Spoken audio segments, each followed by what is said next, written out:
All right. Welcome everyone to the 40th anniversary of the Great Mouse Detective live stream. I'm BSKY Orange, and as you can see, I'm all set. I am prepped. I am ready to do something that Disney is probably not going to do. Okay, I take that back.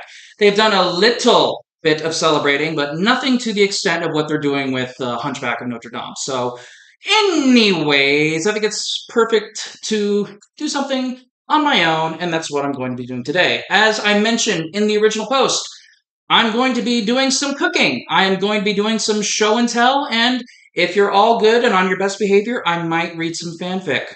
My fanfic. Ooh. Yeah, this is something that I've been working on when I was still living with my father and he who shall not be named. Basically, as a way to just keep myself busy. And I did put one video doing a reading of the first chapter, but I realized maybe I should start doing this when I'm finished writing it. So I privated that, and I'll probably redo it once I've got the whole thing written. It's going to be a while before it's done. I mainly do this whenever the mood strikes me. But anyways, let us start with a bit of show and tell. So what I got here is almost every single version of the movie that you can find it on for home media. So let's go in order from oldest to more recent. So starting off, got the original 1992 release to coincide with the re-release also in 1992. This one, from what I've heard, is a bit different from the theatrical 1986 release. This one changed the title, and I think they cut out a couple of things. I'm not entirely sure. I don't have a VHS player to confirm that. So then we have the late 90s version. This is actually my childhood copy. I know this came out in the late 90s because if you look inside, I still have all of the little goodies inside of here. We got a very expired coupon for $3 off Bug's Life or Madeline Lost in Paris for that brief period of time when Deke was owned by Disney. We got what do we got here? Disney Video for you free when you get a first USA Platinum. You can get either Alice in Wonderland or Doug's first movie. Interesting. Let me see. Does this have anything else in it? Okay. Okay, this is just the fill out form. All right. You will be going back in there. But yeah, this version of the film was pretty much the 1986 film in its entirety without changing the title or whatnot. Let's see. Oh, you see me a fan of it? Yes, I am, Juan. Yes, I am. Got my phone right here to watch chat. All right. We will do some Q&A a little bit later once I can answer that for you right now. You'll be seeing a lot more of him in the stream. Why do you think I put him on the thumbnail? This one is very interesting, and it's one that I got on eBay for about 50 bucks. I can't remember, but this is a demo tape. This is what for those of you who are a bit younger, they would have these demo tapes playing on TVs in movie stores, or like Walmart or anywhere that sells movies. Basically, this is what they were playing, and as you can see, age has not been kind to this thing, so I'm treating this as delicately as possible. It says play the sample mystery game inside. I opened it up very carefully. Let's see. There is nothing in here other than the tape. And someone didn't even rewind it. How dare they? Okay, that is all for VHS. Now we got the DVD and Blu-ray. This came out. I think, 2011. I think Um, there might be other DVD releases, but I don't have them on me. I don't own those. Um, but you can tell exactly when this came out from not only the description and the bonus features. So it says right at the top, from the creators of The Princess and the Frog and The Little Mermaid. That is how you know exactly when this came out. Because Princess and the Frog just came out. They realized, oh, hey, why don't we re-release one of their earliest films? And then on the bonus features, there's a little blurb here, a little feature. Dylan and Cole Sprouse. The Blu-ray is sweet. I don't. There we go. Yeah, this was back when Sweet Life of Zack and Cody was still big and still airing. That is how you know when a Disney DVD is out. Whenever they get a then recent Disney Channel star to peddle something. And the Blu-ray, I got this one from my uncle for either Christmas or my birthday, I can't remember. And this is a Canadian copy because, as you can see, it's got French on it. So yeah, this is a Canadian DVD, and it's got the exact same description in French, and it's got pretty much all of the exact same features, although they don't have the Dylan and Cole Sprouse feature. Because you already got the Blu-ray, why do you need to learn about how the Blu-ray's cool? You already own a Blu-ray and a Blu-ray player. Now, unfortunately, there is one more version of the film that I have, but I cannot for the life of me find it. It's a VCD release. Now, VCD, for those who don't know, VCD is the in-between between VHS and DVD. It did not last long here in the States. VCDs were mainly used, believe it or not, by Philips for the CDI. As far as I know, Great Mouse Detective didn't get a VCD release here. It got a Laserdisc release, but I don't have the Laserdisc version. I really should because I really like the looks of Laserdiscs. But I do have one that is from Indonesia, and I am not entirely sure if it is an official release or a bootleg release, but it is a release all the same. I just don't know where it is because I moved recently, and when you move, things tend to get lost in the clutter. So you do not want to see what is behind my laptop right now. It is a fucking mess. Let's take a look at the comments. I've been seeing you. Let me see. Okay, good to know. Okay, so that's all of the physical media. Let me just put this off to the side here.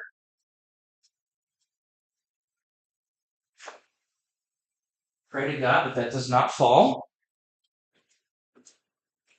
All right, now we come to the more interesting stuff. The stuff that kind of counts as merchandise.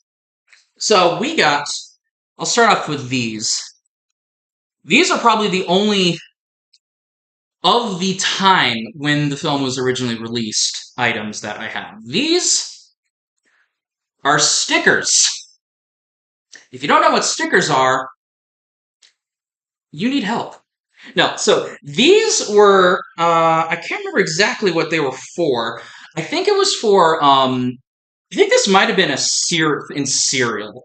This does seem like something that you'd find in like cereal boxes, like prizes and cereals, back when you still had prizes and cereals. So yeah, we got, this isn't, obviously this is not the complete set because Basil is not in this. We have Radigan, Olivia, Dawson, and Fidget, obviously.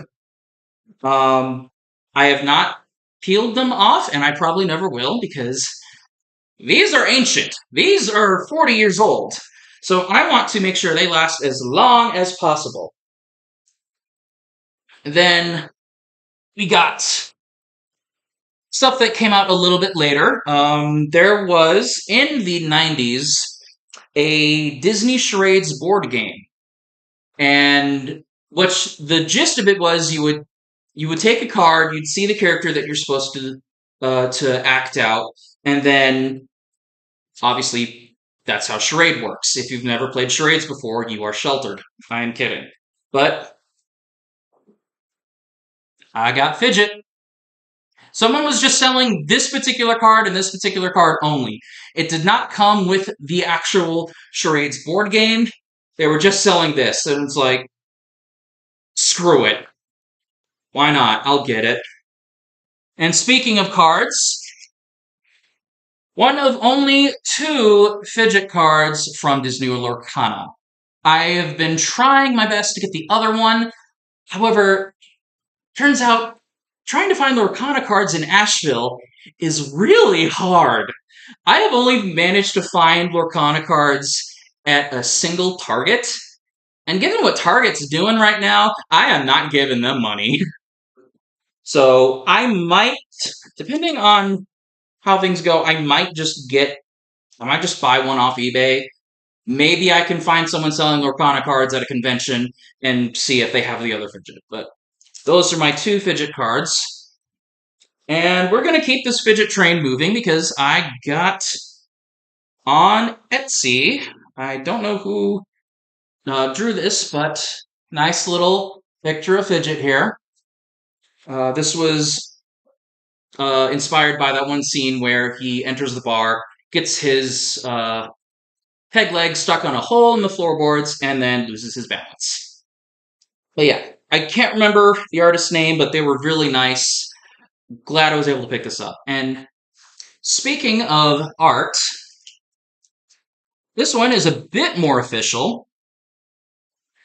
This lovely little sketch from Scott Cook. For those who don't know, Scott Cook is a former Disney artist. He did not work on the film, but he did. He was one of the ones that made the artwork for VHS and DVD releases. So he was in the home media department. So any VHS or DVD you found in the late 90s, early 2000s, chances are that was made by him. But what Scott does, he does these live streams on Whatnot, mainly doing like how to draw tutorials. But he also has a bunch of pre-made sketches up that you can buy individually, and so that's what I did here. So really glad to have that. Let's see here. The only thing Disney did to celebrate Great Mouse Detectives the story cloud. No, there was more. There was more than that. I'll get to that in a bit. Trust me, Disney is celebrating the 40th anniversary in the weirdest ways possible. But I still have some more stuff to share off, so let's get to that. This, I was very surprised to see. A magic band. The thing that you put on your wrist that you use to gain entry into the park and do other stuff in the parks. I still have it in the box, and it is really nice. It's got the look of a mousetrap, and it's got all the characters on the side. Let me pull this off here so I can get a better view of it. Oh, yeah, there we go. And of course, the only one who matters. So let me just put that back in as best as, there we go. So yeah, in the event that I do go to the parks again, I'm going to be wearing that. And probably my favorite little detail on the bottom is Felicia. Now we get to my holy grails. Ooh. My holy grails that I'm very, very glad that I was able to get these. And I might have spent a little bit too much on them, but what can I say? I have a crippling symptom or case of FOMO. So I got here a portfolio. And in this portfolio contains so many production sketches and storyboards. So to start off, oh god, lighting, please be calm. Okay, you know what? Hang on. Give me a second. I'm going to turn these lights off real quick. so the glare won't be that bad. So, it is... Okay. Alright, there, can you see it? Yeah, you can see it. Yeah, so... Ooh, this is going to be hard to... So what I have here is pretty much the scene of Fidget bursting through the window at the start, and then just got him looking real happy. Oh no, the list is gone. Oh, it's okay, he's happy now, but... Pog. Come on now, stay up. I know this is a really weird way of presenting this, but I don't have a... Alright. I don't have a camera that I can do to, like, hang it from above so you can see it better. At some point, I am going to get a scanner and scan these. But yeah, all of these I got either from Heritage Auctions or eBay. And you'd be surprised at how many things Heritage Auctions have auctioned off over the years, because Heritage really likes Disney, and Disney really likes Heritage. Some of these I got from one of their 100th anniversary streams, or showcases, where they pretty much had a lot of stuff from almost every animated film of theirs, and these were no exception.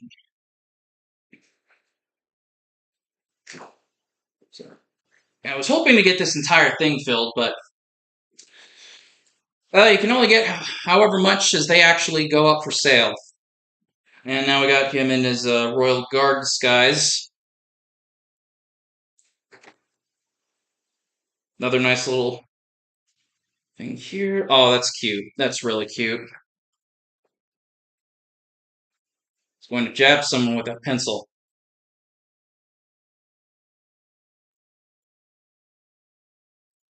And that is the portfolio. I really... This portfolio would cost so much money if I sold this on the aftermarket. Oh, I can't even imagine how much all of these would go for. So I'm hoping, in the event that push comes to shove, this is going to be worth a lot. And I hope whoever, in the event someone does buy it, they are going to take very good care of it. Because if not, I am going to be livid. So, let me... Just a second here. I'm going to put this away. I will put this right back here. Where I know... Actually, no, wait. No. I'll just set it right here. You don't know where here is, because you can't see it. Alright, next up, I mentioned this a little bit ago, but, oops. This is my collection of pins, and this is almost every single fidget pin, and it fell, hang on. There, you go up there. Where was I? Yes. This is almost every single fidget pin. There is one out in the wild that I know exists, but I have rarely ever seen it go up for auction on eBay. So, let me see here. So, this was the first one I ever got. This was Bat Day 2020. I don't know what constituted it as Bat Day, considering he's one of the very few bats in the Disney canon. Let me see. This one was imported. This one was one from Disneyland Paris. And you can't really see it that well, but the wings do move. The wings move. Let me see. This is the most recent one. This one came from Artland, which was in the UK. So both of these are imported. Then you got the Pin Trader's Delight fidget. For those who don't know, Pin Trader's Delight is a banana split that is sold at the Disney parks in California, and every now and then they will have a Pin Trader's Delight. And for those who don't know what that is, basically, yeah, it's a banana split, but it comes with a pin. Because goddamn, Disney really likes shoving pins anywhere they can fit. This one is the oldest pin that I have. This one was to promote the home video release. Which one, I do not know. This one came from a blind bag for for villains and sidekicks. These two, I can't remember if those were for the anniversary or if it was just it's Tuesday. Let's put out a set of Great Mouse Detective pins. This one was another blind box right down here. Basically, mechanical minions. I think that was what it was called. And I got a couple of odd Great Mouse Detective pins here and there. Like you got the one up here, basically. So those are all of the pins that I have on the thing. But not too long ago, they did release a new pin. Actually, I think it was like a couple of weeks ago. Actually, um, it's this one. Get nice and close. But yeah, it's basically just the whole cast. Unfortunately, most of these are stock poses, but we get what we can get. There is another one that actually commemorates the 40th anniversary, but that one's just again more stock poses, and it feels like the bare minimum.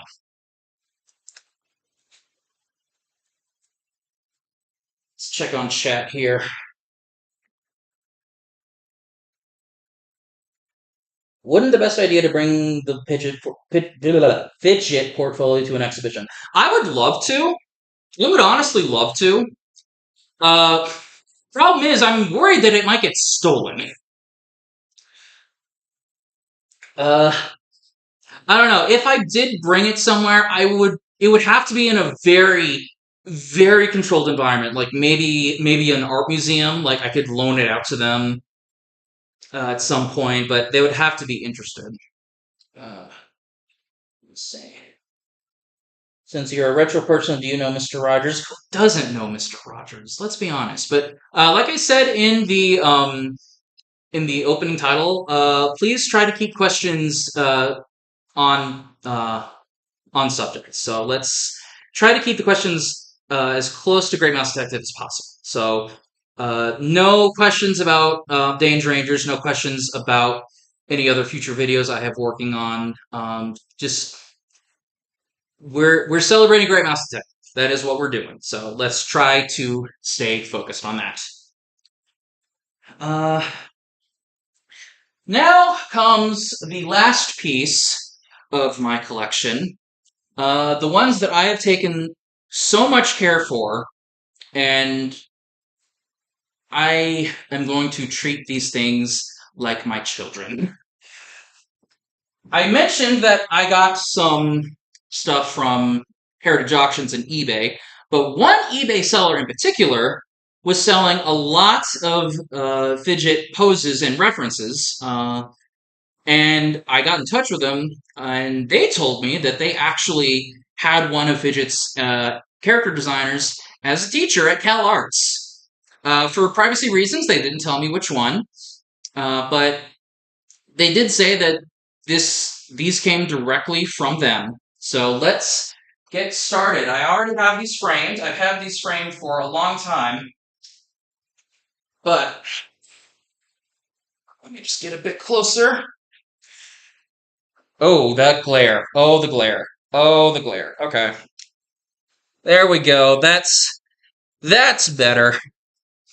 Yeah, this is one of the many references that they made. I'll grab the next one. We're doing these one at a time, so bear with me. Here's ones for like facial expressions.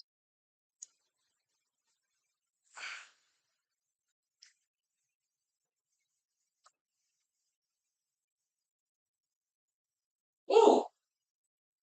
So this one is very interesting. This is a sketch. Actually, these next two are sketches from Glenn Keane, one of Fidget's animators, and it is very relatively early concept art, because Fidget looks a lot more green than usual.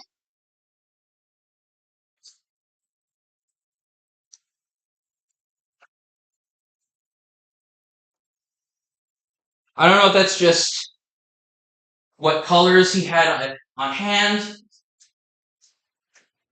And then this one probably goes even further back because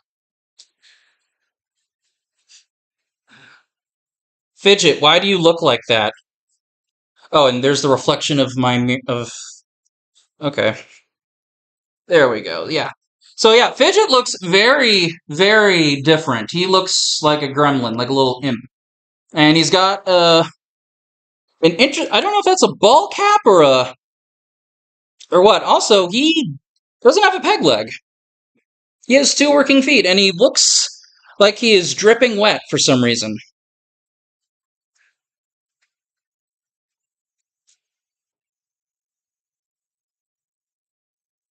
Oh, unrelated, but I do have a very, very damaged cell of the Horned King and Creeper from Black Cauldron. Eh, this thing has definitely seen better days, and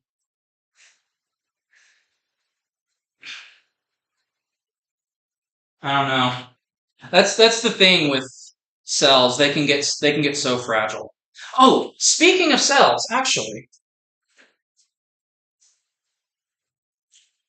I think it is somewhere within this box. Could be wrong. I think I'm wrong. I can see it in here. That's okay. I do have an. Oh wait, no, here it is. Oh shoot. Oh shoot. Oh, okay. Something tells. Oh boy. Hang on. We got a situation here.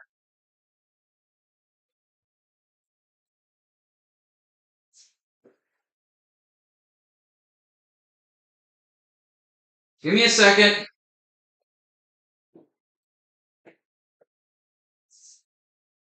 Oh, please don't. Oh, there we go. Okay. Just get this back into place here. Okay. That'll have to do. I need to get this one. I need to get this one framed. I got an actual fidget cell here. It's not the worst looking. It's starting to oxidize a little bit. That's just par for the course for cells as old as this. But yeah, I plan on getting. I really need to get an actual frame for this because this thing ain't cutting it. And got two more here. This one is probably the oldest one, or at least the most roughed up looking one. But it's still there. It's the proper posing sheets, basically showing what he looks like from the back and the front. I got a couple of like little uh, things to show where his anatomy goes. And then, last but not least, one more for the road.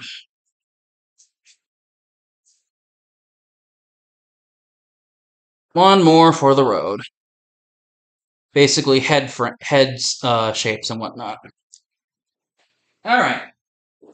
Now, I am going to clear all this off because now it is time for the cooking portion. So, one second. Let me. Oh boy. Oh, these are heavy. These are heavy. I'm just gonna set these down right over here by the door, and worry about that later. And take these. Put these up.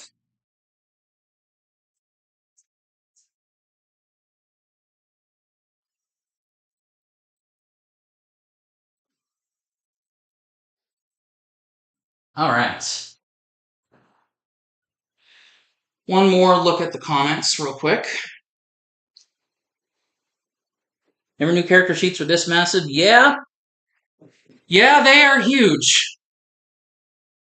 That was surprising to me when I got them in the mail. It's just like, oh my gosh. I'm gonna have to get some really huge picture frames. Alright. Let's see here. Those earlier concepts remind me of Milt Kahl's work. Kind of. Milt Kahl, he wasn't with, uh, he wasn't working full time at Disney anymore. When Great Mouse Detectives entered production, he had retired by that point. The only things that he had did after retiring was he did a couple of concept art for Black Cauldron, and man, you can tell that's his work, all right. All right, give me just a second here. So we are going to be making a recipe from Disney Enchanted Recipes, the only recipe book that I know of from Disney that has something Great Mouse Detective adjacent. So if we open this bad boy up,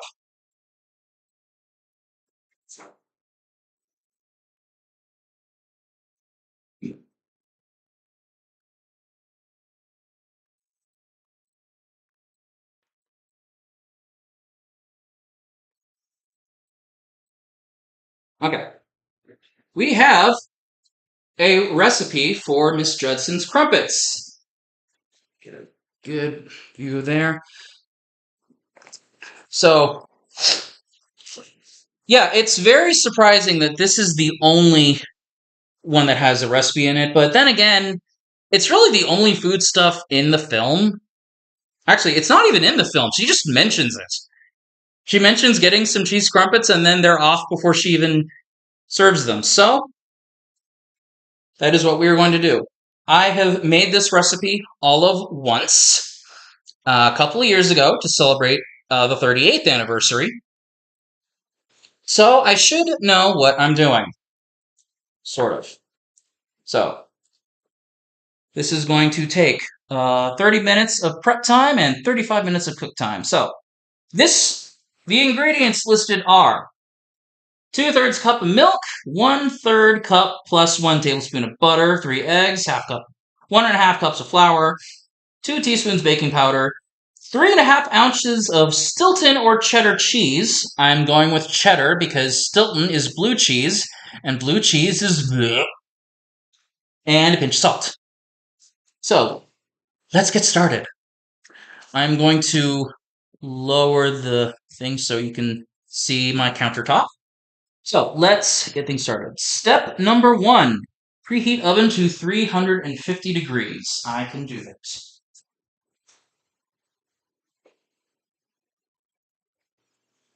Alright. Prepare the batter. First, add milk and butter to a saucepan. Warm over medium heat until the butter is completely melted. Remove the saucepan from the heat and let cool. Alright, so, saucepan. Let's see. Where is my measuring cup? I shouldn't slam that so hard. Milk. And butter. I've left the butter out to thaw a bit. Since this is a British recipe, I went with Snagra Premium European butter. I know the UK is not in the EU anymore, but screw it. All right. So, going to be doing a bit of back shots for a bit. Unfortunately, I don't have any other extra cameras, so I will bring the phone so I can see chat. So let's see. Warm over medium. Okay. Medium heat. Smack down in the center. Alright, I'm going to let that heat up a little bit. Actually, comments. You remember those cookbooks in elementary school? I wish we had cooking classes in elementary school.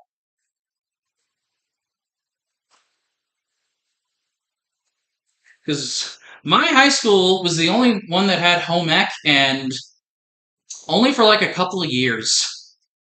Gotta love budget cuts. All right, so let's go ahead and get this up. So, 2/3 cup of milk.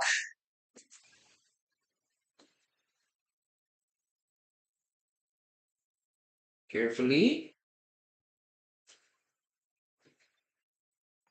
And then I did the math ahead of time because that's the only measuring cup I have. So I figured, screw it. I'll just put the butter in here as well. So this calls for basically this will be 5 tablespoons. So spoons.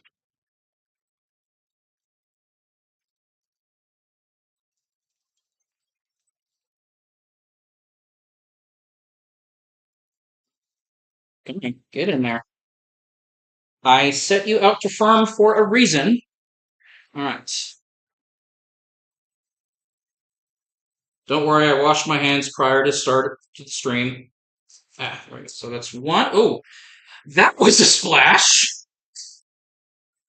All right, 1,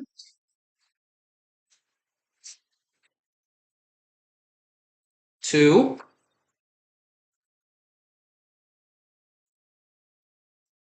scooping ice cream.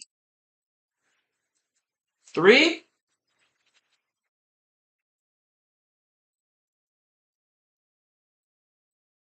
4,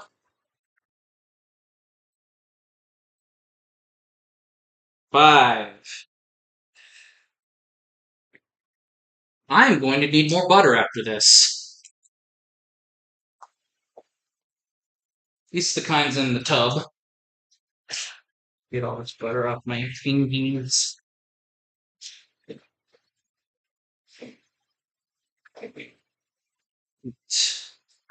Set you aside. Put the butter away.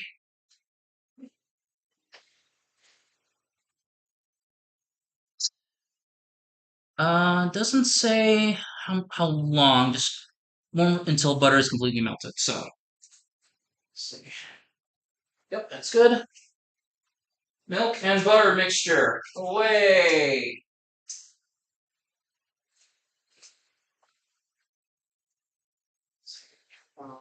I've had wooden spoon. All right. Now would be a good time for a little bit of Q&A while we get the butter melted. So if you have any questions about the film, go right ahead.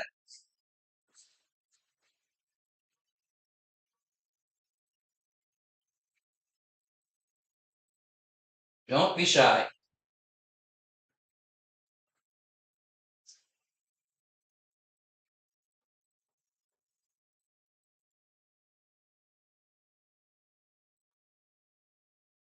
We're going to be here a bit. Prep time did say 30 minutes. And while we're melting all this butter, definitely feel free to share the stream around. Definitely want to get some more viewers in here because I do want uh, there to be enough of an audience once these things are done. Because remember, these things gotta bake, and while it's baking, I gotta do something to fill at the time. Okay, oven is done preheating. I'm just trying to cut this butter up into more manageable pieces so it melts easier.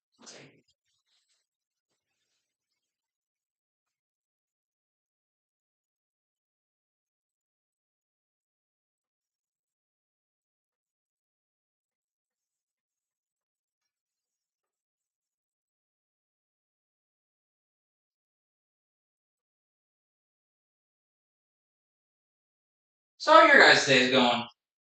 How are you enjoying this July 2nd?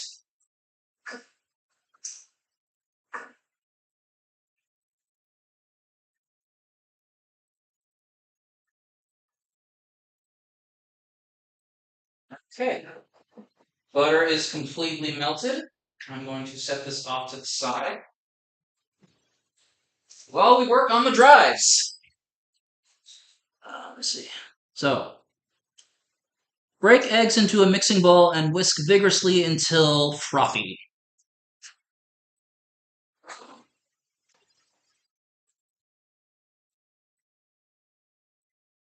Let me just wash this whisk off real quick.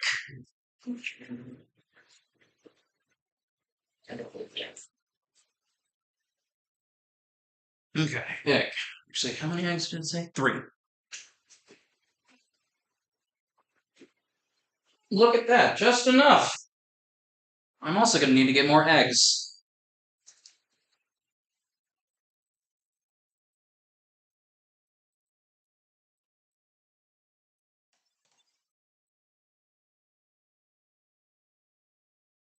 Right. Oop, come on. Oop, oop.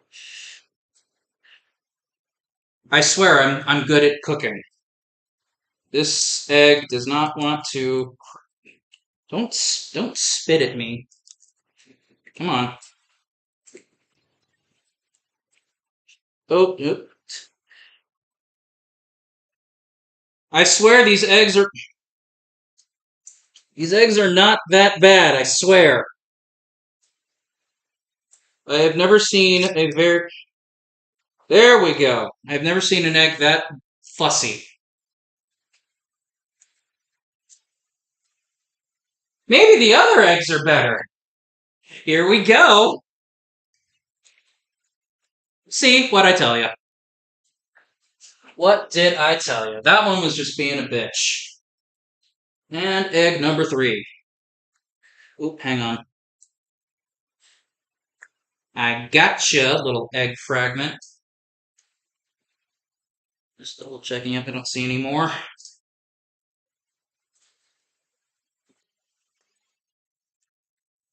And 3 eggs. Get this egg goo off of me.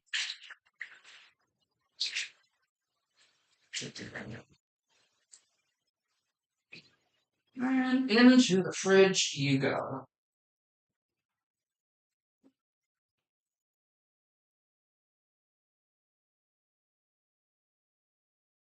I'll think about it, Juan. I originally planned this just to be a one-off because, I mean, it's the 40th anniversary. That only comes around once. And I wanted to do something nice and special, and thankfully there was a recipe I could make. So that's the main reason why I'm doing this. Ooh, look at these eggs.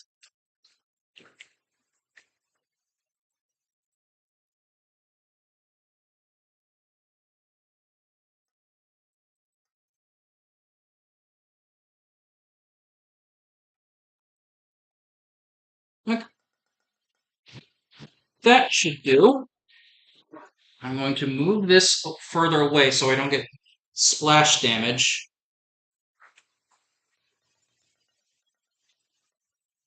Okay. What is next? Add the milk and butter mixture and stir well to combine. All right. In you go.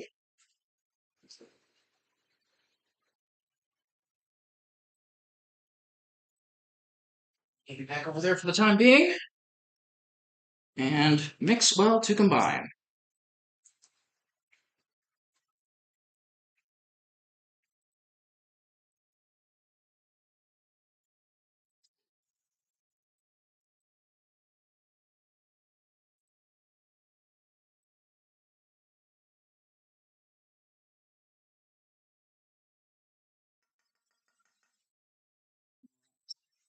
That should be good. It's no, I'm not going to tilt that over so you can see it. I don't want to spill it onto the countertop. All right, that's fully incorporated. Next, in a separate mixing bowl, stir together the flour and baking powder.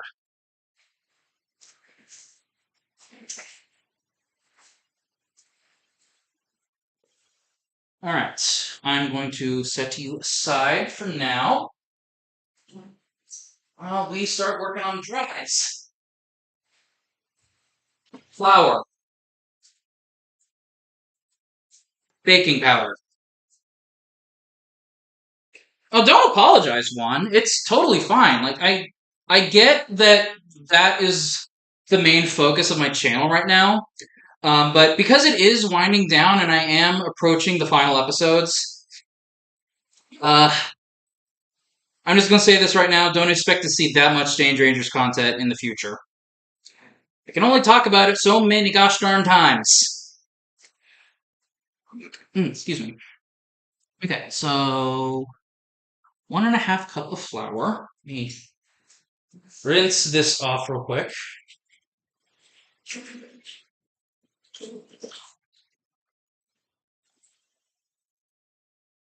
I'm just gonna get a big spoon.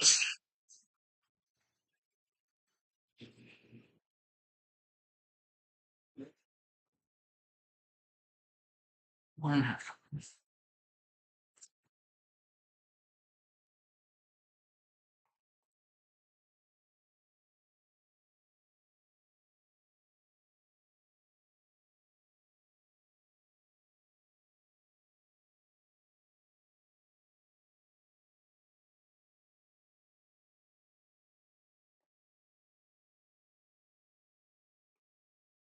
I wouldn't count on that, Crass. I've only been able to contact so many people, and sometimes, and like, I'm just gonna say this right now. Getting those scripts, that was completely luck.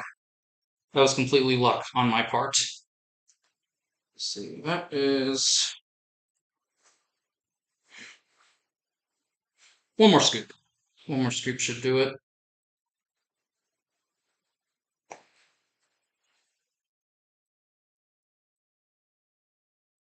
All right, yep, that'll do it. Flour.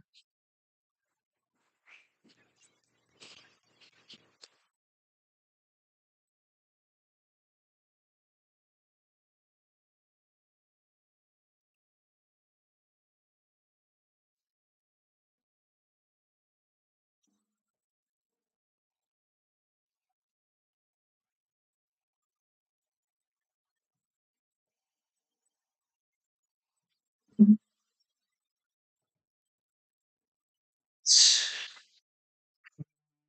2 teaspoons baking powder. Okay, I can do that.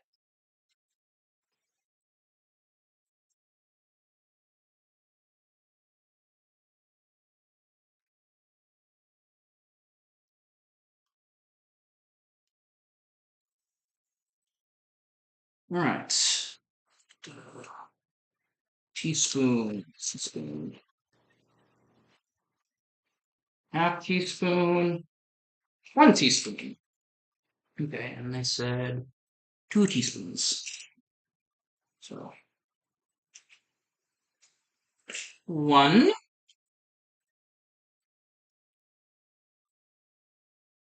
2, no 3.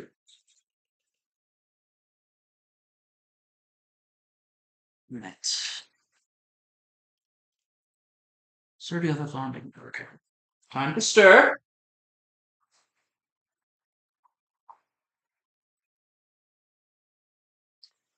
And now add the egg moisture into the batter is smooth. In we go.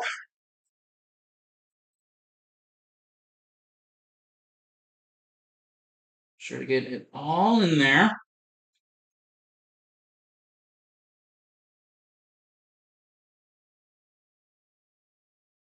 Done with you. Get some this stuff out of the way.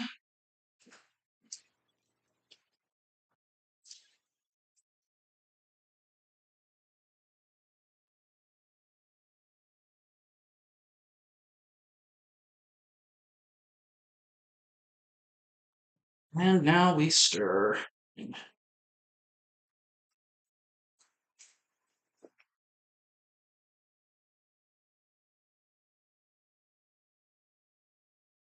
Ooh.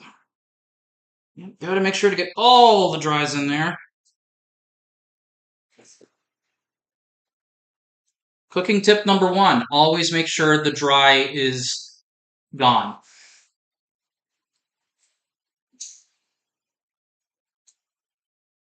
That looks good. Now, grate or crumble the cheese and mix into the batter. Salt lightly. Alright. So, as I said, got myself block of cheddar. Mild. The recipe doesn't specify if it should be mild cheddar, or sharp cheddar, or extra sharp cheddar. It just said cheddar. So let me. Yeah, I can use this.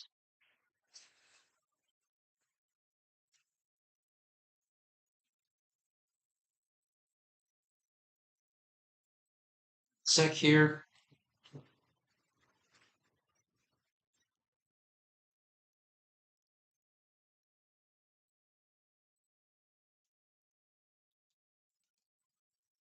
Put you off to the side. Let me get the cheese grater. This is my quote unquote favorite part of the recipe, grating cheese. And boy, is that a laborious process.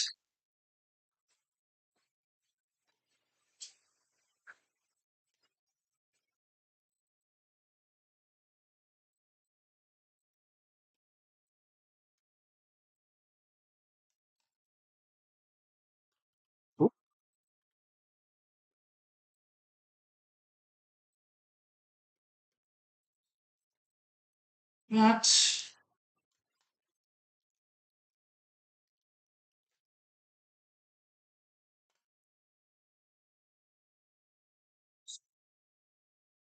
I think it goes this way. So here we go. This is gonna be my workout for the day. Grating cheese.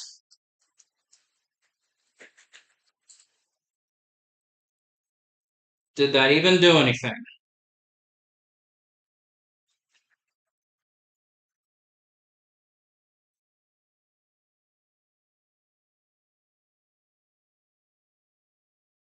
I think this cheese grater sucks. It is not. Oh, there we go. There we go. I'm getting a few strings here.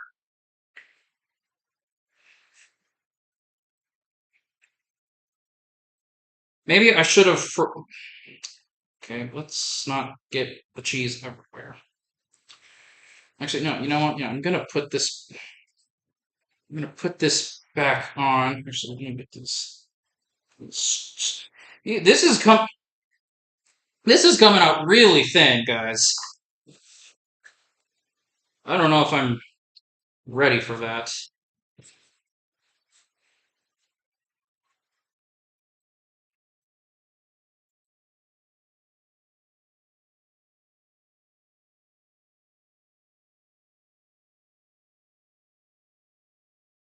Yeah, it just looks like I'm smearing it on the cheese grater.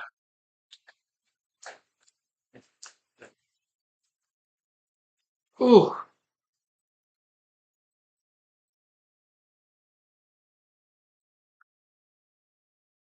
I am gonna be I'm gonna have one of my editors make a condensed version of the stream. I cannot wait to see how they handle this part. Where I'm just smearing a block of cheese on a cheese grater that barely works. I'm getting some in there, but look at how much cheese there's left. Oh, good God, what have I gotten myself into? This cheese grater sucks, man. I'm barely getting any cheese.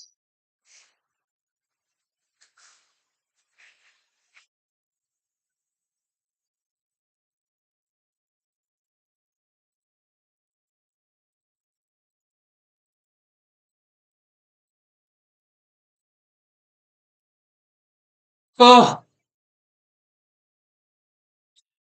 maybe you need to give it more momentum. There's only so little room on this where I can theoretically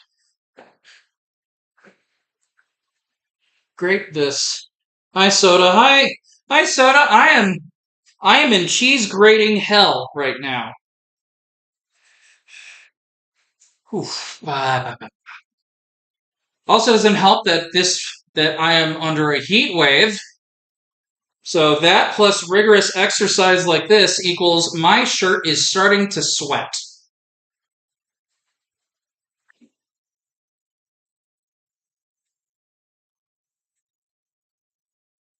Well, I'm getting somewhere. I am actually grading it. It's just taking forever.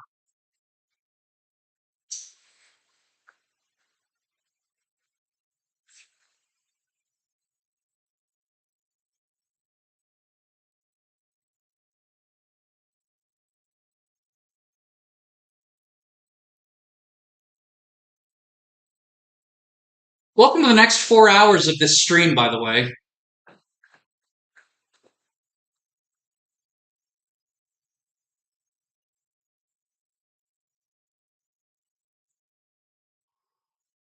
Switching hands.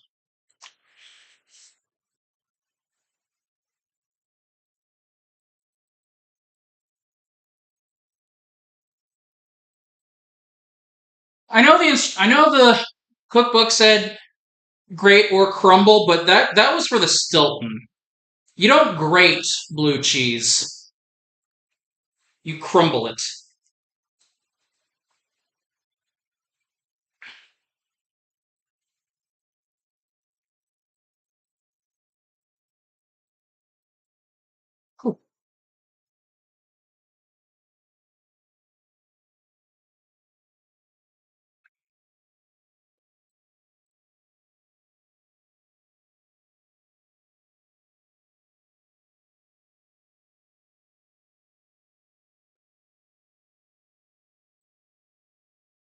So, seen any good movies recently? Well, I desperately try to engage in small talk while I regret my life choices. No. It's the 40th anniversary. You're celebrating this more than Disney is right now.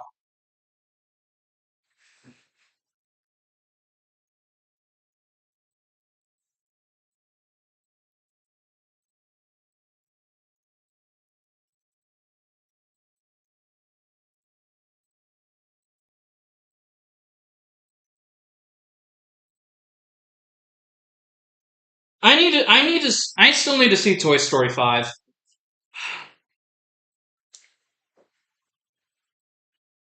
I've been doing a lot of, I've been going to the movies a lot recently, and I don't want to overdo it. Because them is expansive.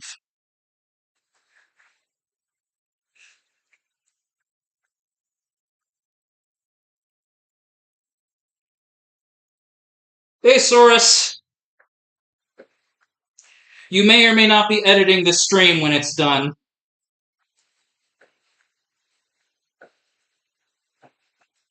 I don't know. I know you're currently working on something, but I don't know. I think you would have more fun with it.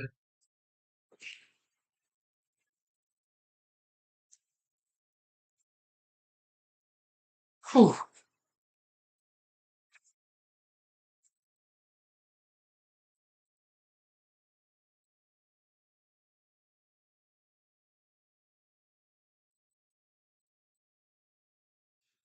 All of that for just a little tiny amount of cheese. Ugh.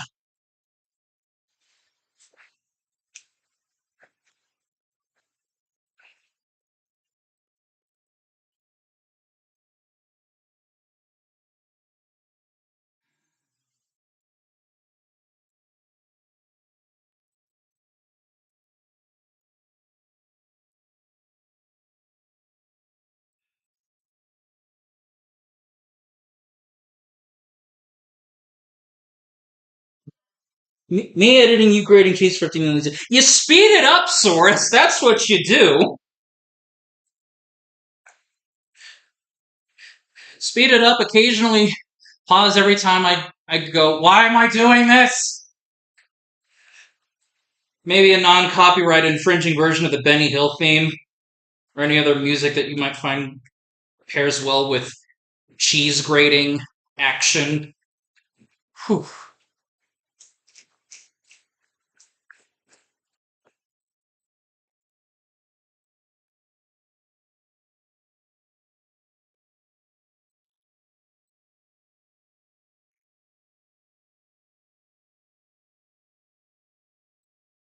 Soda, that is very copyrighted. Unbelievably copyrighted, running in the 90s.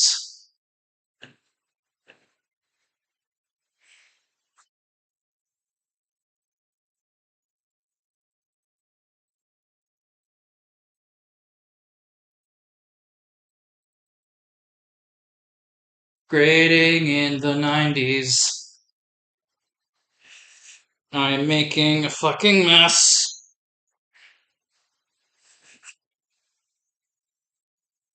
I really wish I had a stool to sit on. Because this is insane.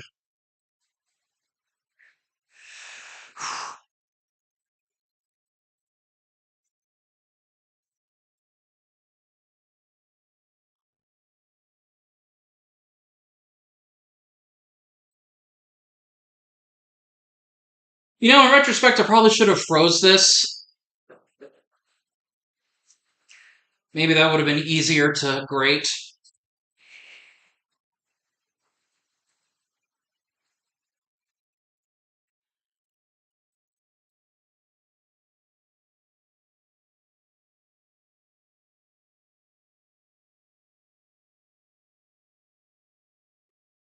Um.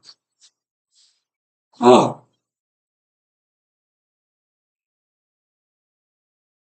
Hang on.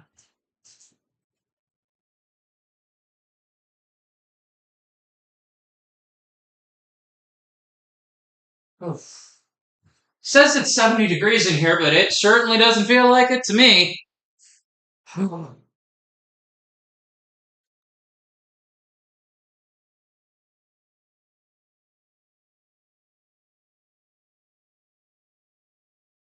I forgot why I only did this once.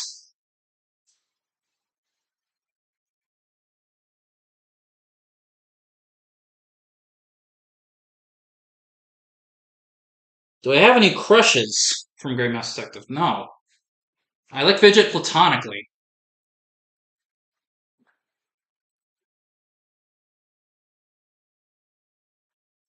As for the other characters, I mean,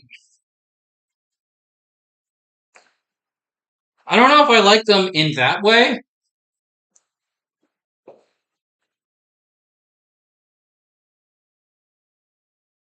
Like it's fun characterizing just all of the metatextual gay triangle aspects of that movie, but like I don't know if any of them are actually really for me.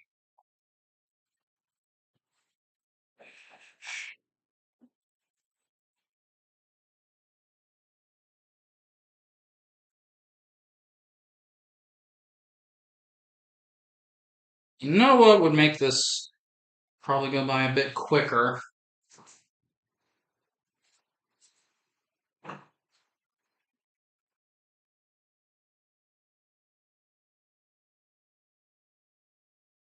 I'm going to cut this up into more manageable slices because, oh, ah, ha, ha, ha.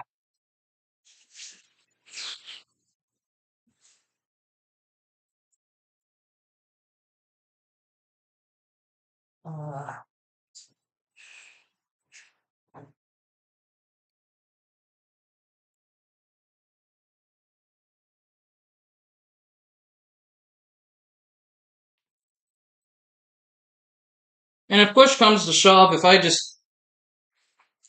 if my body just screams at me no more, then I can try crumbling this. I don't know how well it will do, but it'll just mean larger chunks of cheese in this thing.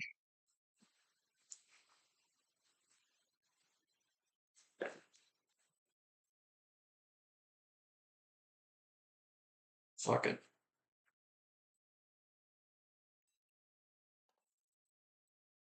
I will put the rest of this in the freezer, and hopefully it'll firm up by the time I finally get to these other slices.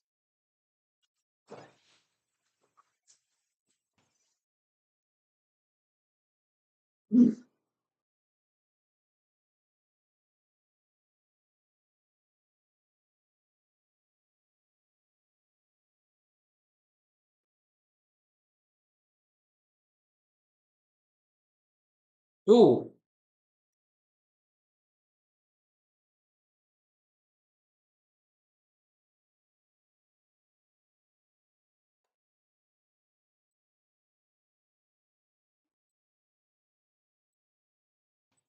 crumbling them.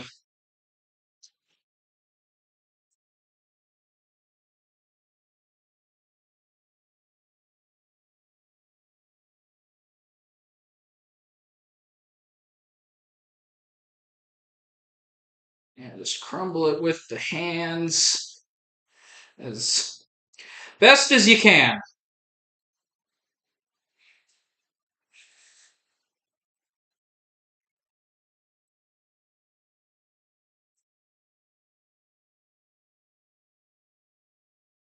Ugh.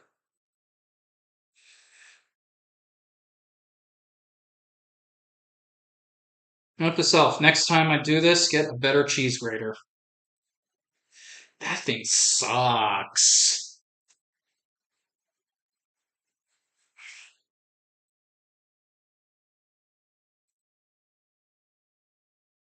Either that or either I should have froze this ahead of time.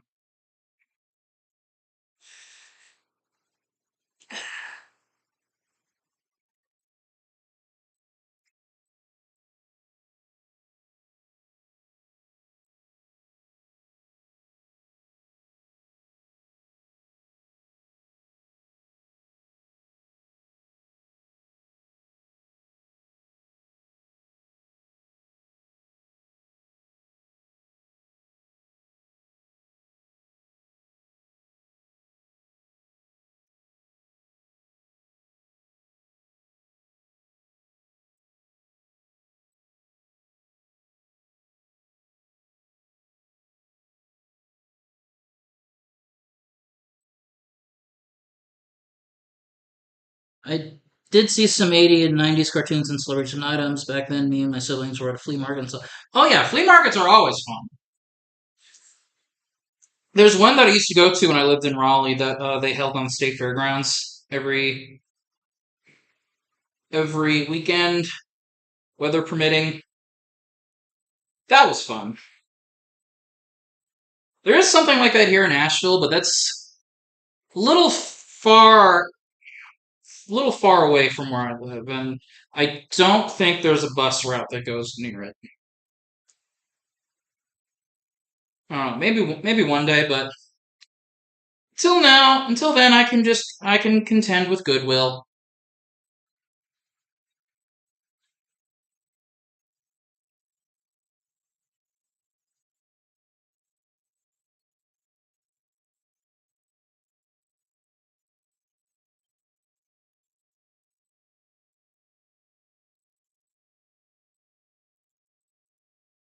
Man, this bowl's looking like little cheese curds. Man, I haven't had cheese curds in a while. Like some good old fashioned cheese curds from like Culver's. Oof. All right, don't make yourself hungry. Don't make yourself hungry, Gokai. It's you're making food right now.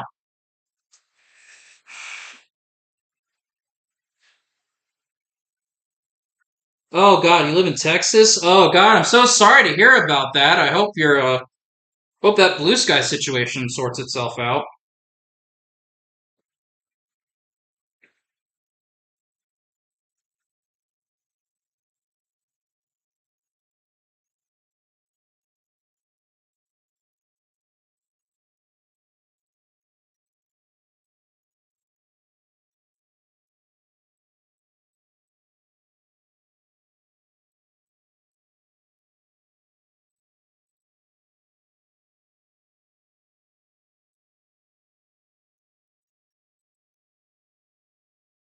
Last little block of cheese.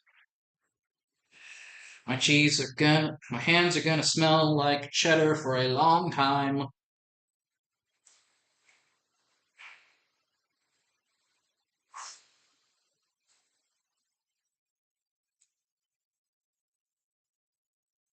Oh, while I'm doing this, I just want to point out something. I can't show it to you in the cookbook because fingies are cheesy. Uh, they have a recipe for creme de la creme a la Edgar, and for whatever reason, they made it savory.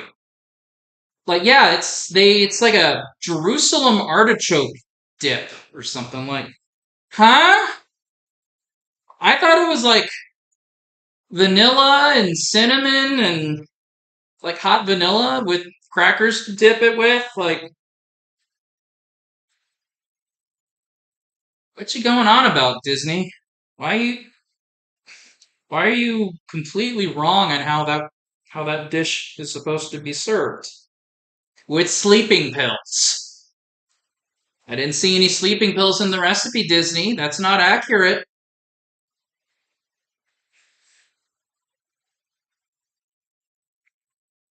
Oh, trust me, Soda. I want these to be cheesy because first time I made these, they didn't taste as cheesy as I was expecting. So I might be going a little bit overboard on the cheese, but I'm speaking from experience. Sometimes recipes can be wrong. Sometimes you just gotta improvise. Ooh. Oh.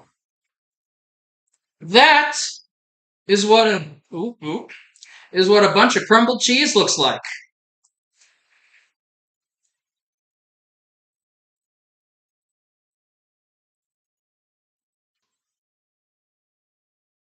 Now we add the cheese into the batter. Pour over batter. Right. Yeah. Uh, yeah. Mix it into the batter, salt lightly. So I'm just gonna all of the cheese. And then, as it said, salt lightly. There we go. And you know what? Recipe doesn't call for it, but if you're adding salt, you might as well add a little bit of pepper.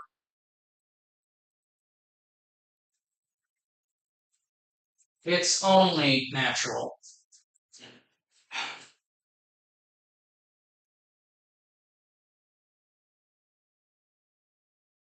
Mmm. Starting to look like a huge bowl of cheesy mashed potatoes.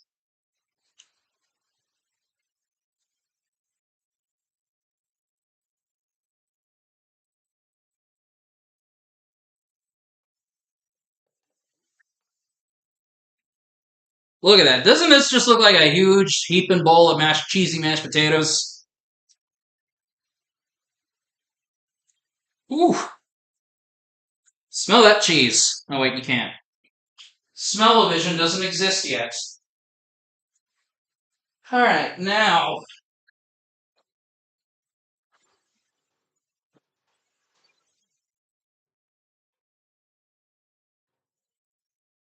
it's time to fill this sucker up. First things first. Where is? Where did I put it? Oh, it's right here.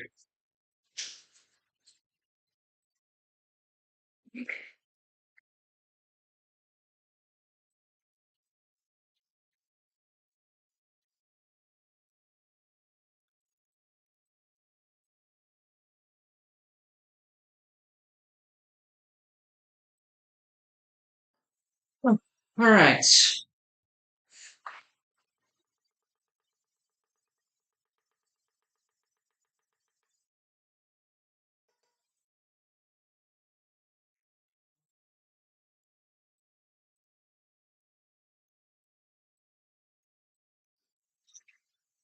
Pour the batter into 8 lined or greased muffin tins and bake for 15 to 20 minutes.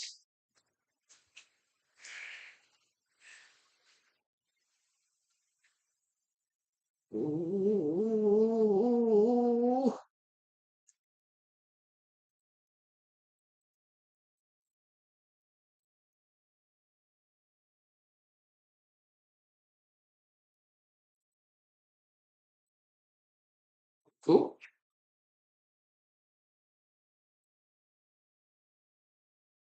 ooh, it's all gloopy.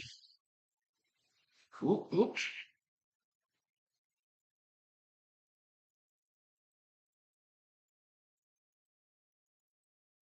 ooh, okay.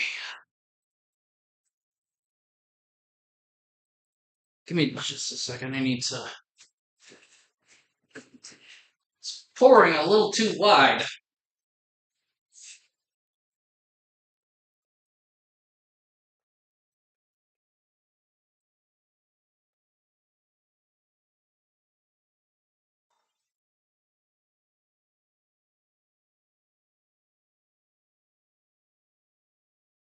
They see soda. This is why I don't really watch cooking videos unless I'm like actively eating, because otherwise it's just gonna make me hungry. I'm just gonna be. It's kind of like that old Jim Gaffigan bit where he talked about watching the Food Channel when you're hungry. It basically turns into like pornographic videos. But if you're not hungry and you're just like, man, that doesn't look appetizing at all.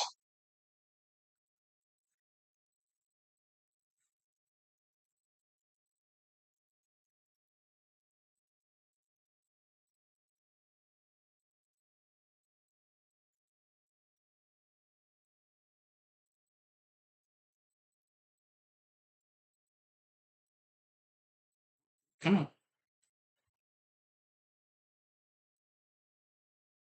All right.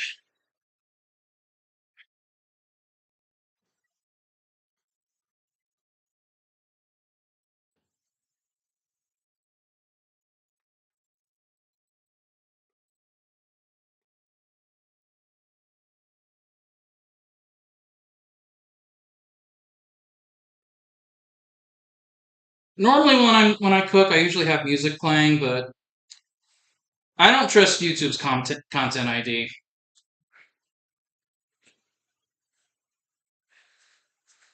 Uh,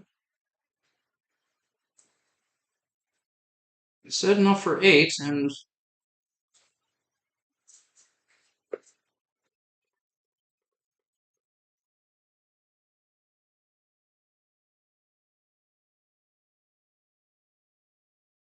we got a bonus ninth one.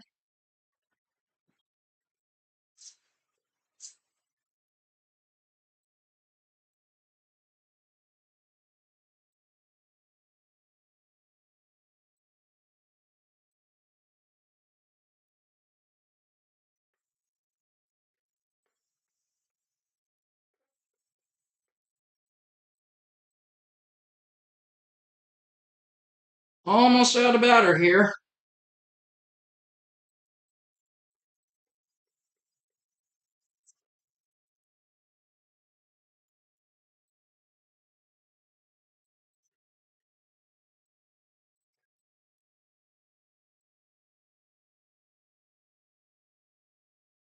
I'm not gonna lie, now that these are all in their little tins, it kind of looks like puke now.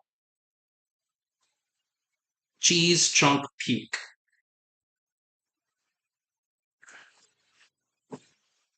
All right. Well, now, uh, loudness warning.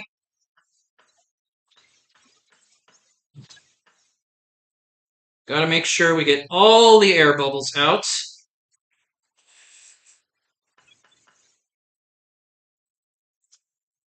Now, into the oven you go.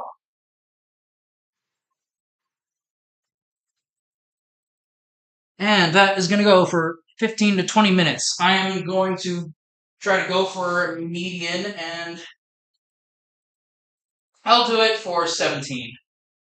And if it needs to be in there for a little bit longer, I will allow it that amount of grace period. Whew. I sometimes love eating meat and vegetables. I love meatloaf pizza with my mushrooms. This is my family's a little boss. Okay. Huh. So now what? I know I said I'd read my fanfic, well, at least part of it. Uh, Let me see. Actually, got a couple of.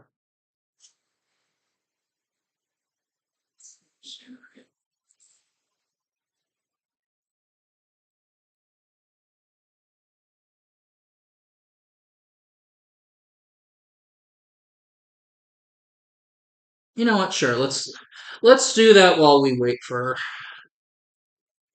these to cook. Da, da, da. Google Drive.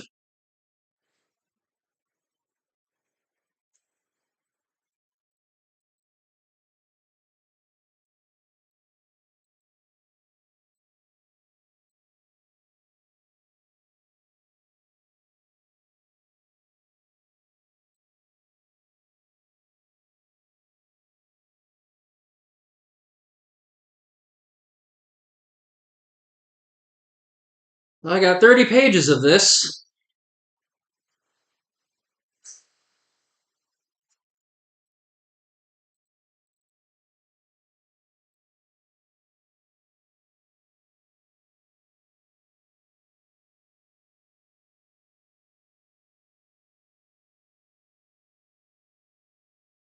Phew. Okay. Ah, what is chat saying?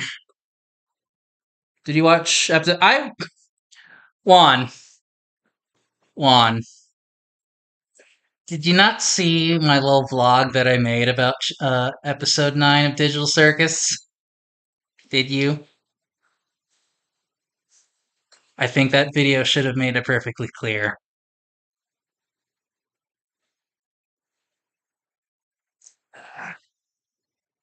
Okay. So for the uninitiated, oh, hello, what is this? I am playing. My mind is playing tricks on me. Okay, so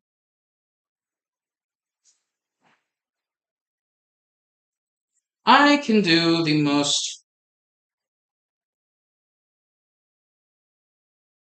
There is a car alarm going off. How dare you interrupt my stream? Thank you. Okay, so for those who don't know, this is something that I've been, like I said before, this is something that I've been working on for about a year now. Basically, it is a what if kind of story about Fidget surviving his fall into the River Thames.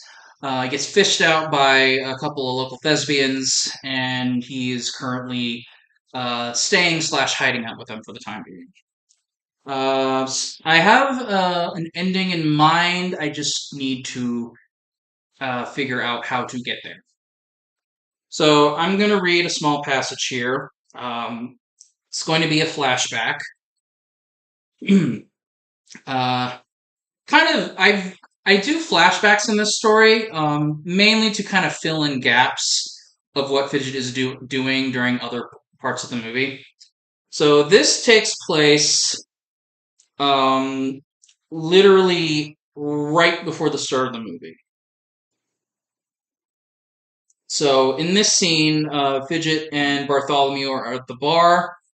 They're having a drink because Bartholomew is a drunk, and Fidget is mentally prepping himself for his very first kidnapping, as I've written. So, without further ado, let us begin. Fidget left the bar in a hurry, leaving Bartholomew to find his way back to Radigan's lair on his own. The full effects of the final mug of beer he had consumed hadn't fully kicked in, and he didn't want to be anywhere near the bar when the inebriation kicked in. Fidget wasn't the tipsy kind of drunk like Bartholomew was. He was a mean drunk. He could get really violent if given enough to drink. Part of him thought that was the reason Radigan had hired him. The fact that with enough alcohol, he could become one of the most violent members of his criminal group. The night was pretty quiet, save for the occasional horse-drawn carriage clip-clopping down the cobblestone streets. Under normal circumstances, Fidget would be enjoying the peace and quiet of London town in the middle of the night, But with a ticking time bomb of alcohol mere moments away from activating, the bat didn't have time to take in the sights. Pulling the instructions out of his pockets, he read them over very carefully, struggling a bit to make out Radigan's fancy cursive. He knew that once that extra potent beer kicked in, attempting to read anything would be almost impossible. As Fidget rounded the corner into an alley that Radigan marked as a shortcut, it finally started to kick in. Fidget started to feel a pounding headache, one that had the rhythm of a steady drumbeat. His fangs started to tingle, causing him to expose them to the outside world. His eyes started to go a little bloodshot as his vision started to heighten. The docile, somewhat pathetic-looking bat had transformed into a monster, one that earned him his reputation for scaring away mice and other members of Mousedom into handing over purses, loose change, and billfolds. The sound of Fidget's peg leg echoed as it hit the cobblestone as he limped towards his target, Flaversham's toys. The sober side of him, locked away in the prison of his drunken mind, was relieved to see that the lights were on. Fidget peeked through the window to confirm this, watching as a little girl was enjoying the sight of a dancing ballerina toy. Going over to the door, he attempted to make an entrance, only for the door to be locked. He jiggled the door handle as hard as he could, hoping to break it, but all that did was alert the occupants inside. Remembering the window, Fidget quickly scurried to it and was met by a small toy carriage and a motherly doll with a large bonnet. "This is the point of no return, Fidget. Your whole life changes if you break in," his sober side said fearfully as the bat pushed as hard as he could on the window. The simple lock on the window breaking rather easily as he gained entry into the toy store. What happened next, Fidget could barely remember. It happened all so quickly, taking only roughly 20 seconds. He remembered the fear in the toy maker's eyes as his hands were wrapped around his neck, but that was about it.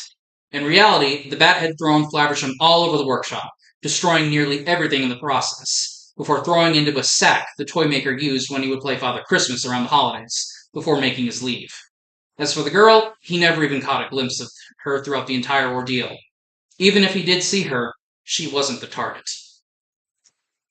"Well, Fidget, you did it. You've elevated from pickpocket to kidnapper. I hope you're pleased with yourself," his sober side snarked inside his mind as the bat dragged Flaversham back into the alley where he wouldn't be spotted. In spite of the bat's frail appearance, he was somehow able to drag the bag without much issue, only stopping once or twice to kick it with his peg leg in the hopes of keeping the toy maker from attempting to escape. After a good half hour, the bats found the entryway back into Radigan's lair, where the large rodent eagerly awaited him. Still not completely all there, he mainly stared at Radigan as he heaped the praise for a job well done. Taking the bag from him and retiring to his quarters, the alcohol in Fidget's body was starting to subside, causing a sober side to finally take control again. Sobriety hit him like a ton of bricks, as he started to feel the worst part of the drinking lifestyle, being hungover. Fidget carefully weaved his way around the lair, making sure not to accidentally bump into any of his fellow henchmen as he made his way back outside where his roost awaited his return. "Hey, Fidget!" the bat heard from off in the corner. Bartholomew waddled over to the bat, giving him a big hug. "Did you have fun?" "Barty, I'm tired. I just committed a kidnapping and I barely even remember what happened. Just let me sleep off this hangover." "Is Fidget sleepy?" "Barty, I'll enjoy your company after I wake up. Just please let me sleep." "Oh, you're no fun." "I promise we'll do something after I nap. Please don't do anything stupid while I'm out." With Bartholomew satiated, Fidget limped outside and made his way up to his post and hung upside down. Wrapping his wings around his body, the bat slowly closed his eyes and hoped he could get at least some shut-eye before the next phase of Radigan's plan to...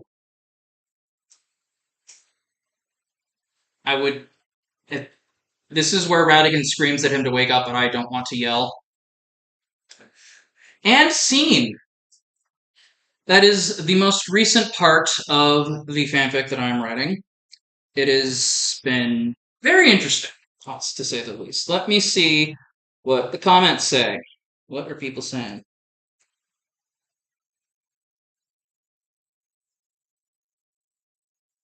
Okay, Juan, like I said, let's try to remain on topic.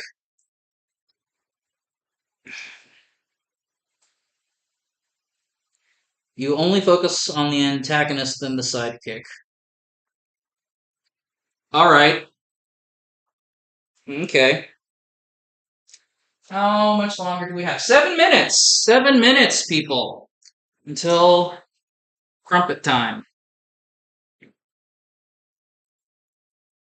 Huh.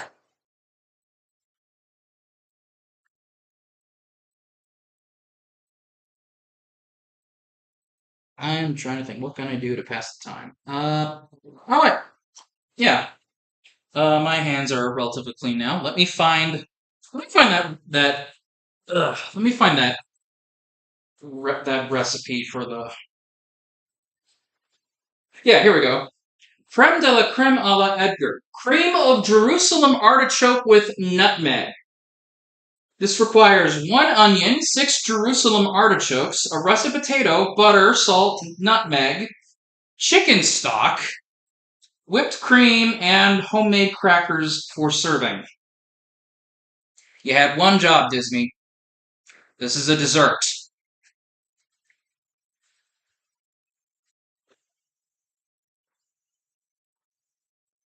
There's one more that I actually do want to make at some point. Not on stream. Um, over further near the back.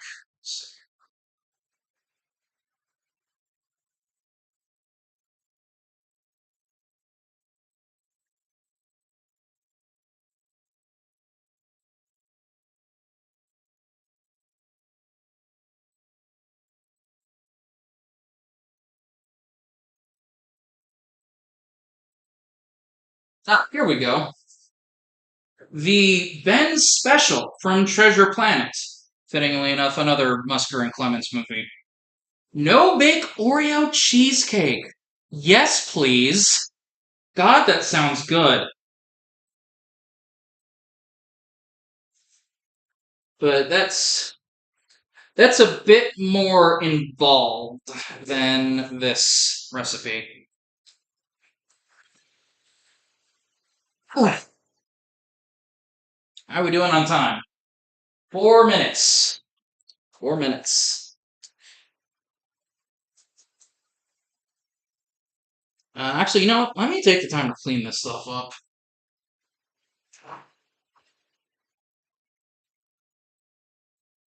Made a little mess.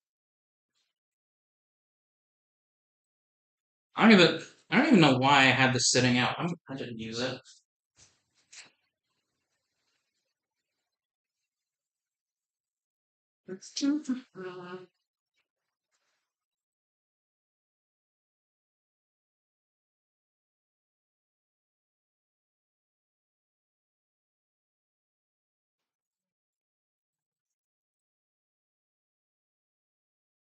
There's actually still some cheese left in here. Just that off. Well, might as well have a little bit of a snack for.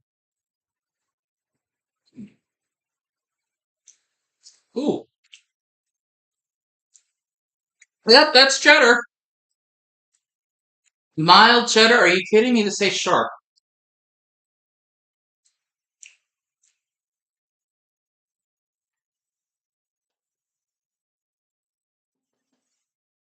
Ugh.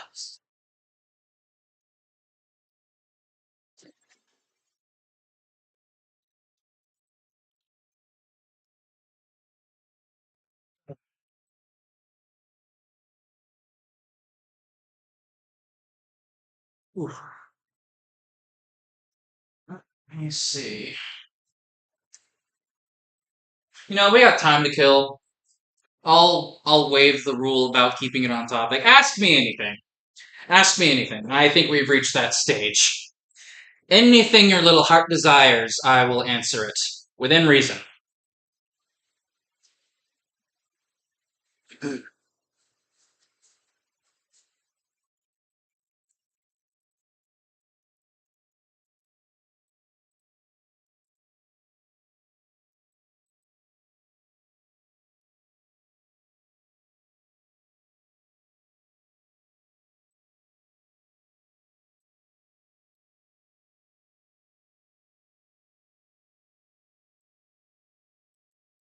Sorry, my head is very variable with creativity. Uh, my condolences?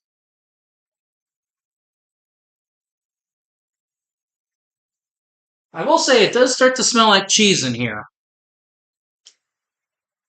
I am curious to see how this is gonna end up.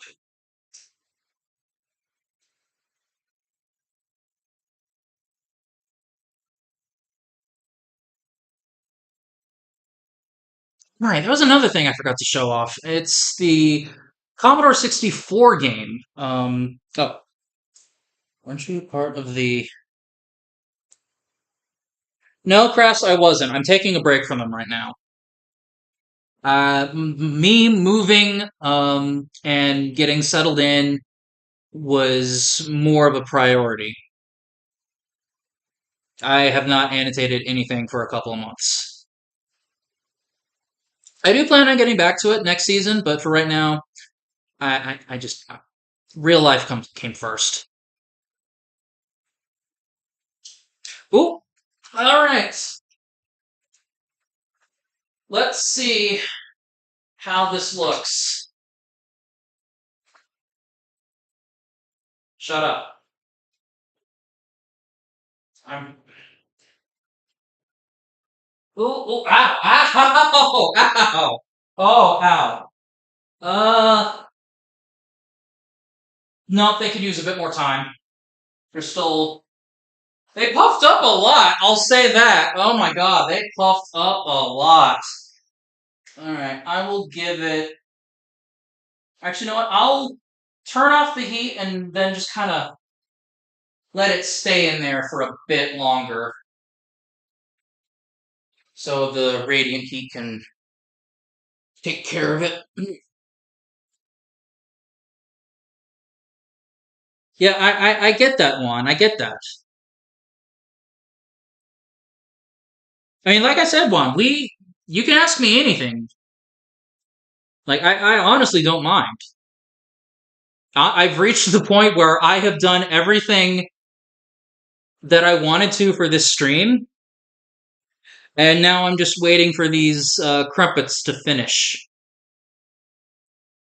So by all means, ask away.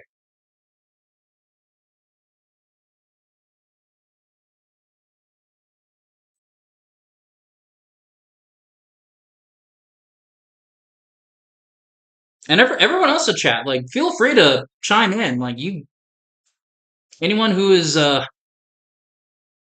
been just kind of lurking, feel free to say something.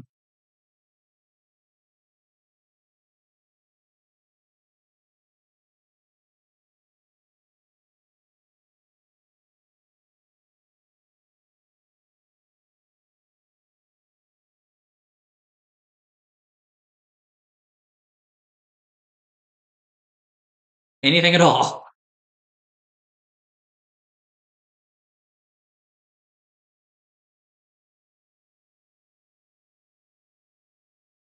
Crass, I'm not going to answer that question.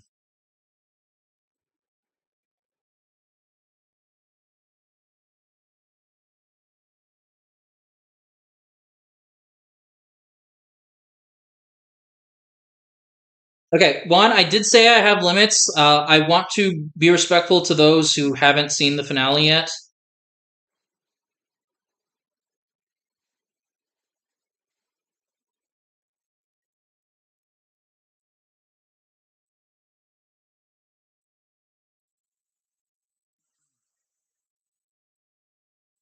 Let's see how they're doing.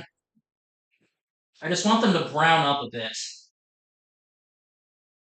because they're still kind of ooh. Yeah, they're still a little pale.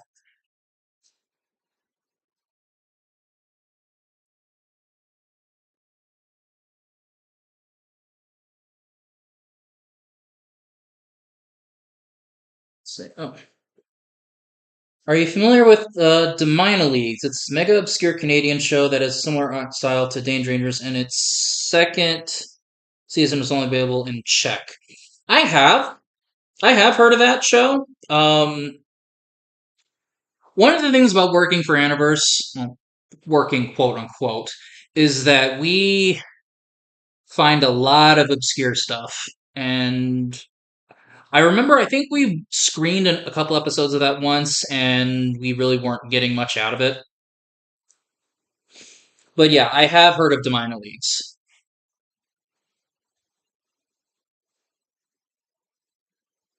Hell of a Boss Season 3. I've only really watched the shorts for Hell of a Boss, mainly because I know the actual show can get a bit heavy. Plus, with everything that's come out about Vivzy Poppin, the way her animation team is structured and whatnot, a little iffy on that. But I mean, I enjoy the shorts. In fact, I actually did get that Hang In There poster that went up for sale. But I don't have a frame for that yet. If I wasn't doing this stream, I probably would have went out and gotten one already. Although maybe I wouldn't have actually gone out because let me see. Alexa, what's the temperature outside? It's 93 degrees right now, with today's high at 96 and low at 65. Feels like 103 though, so it's pretty toasty out there. Ah! Ah! Oh, yeah, no. No, I'm not going outside. I'm not going outside whatsoever. Are they brown enough yet? Nope.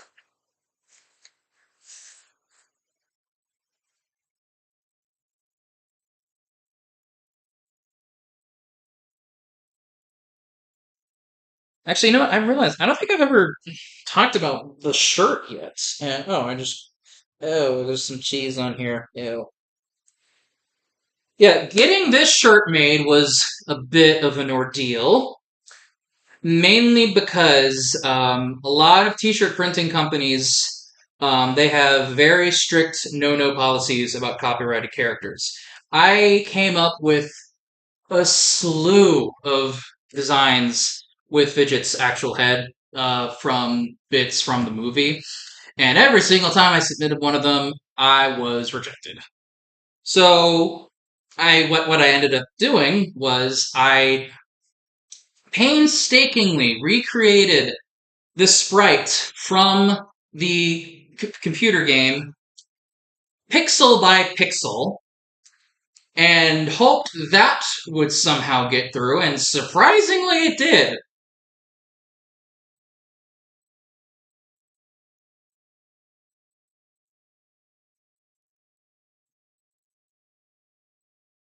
And yeah, never. You'd be surprised at what you could get away with when it comes to custom T-shirt printing. Hmm. Yeah, speaking of which, I do need to get a new Danger Rangers uniform made because the one that I made all the way back when I lived in Kansas is starting to show its age. It's starting to peel because that was just like an iron-on, whereas this is actually part of the threads. So,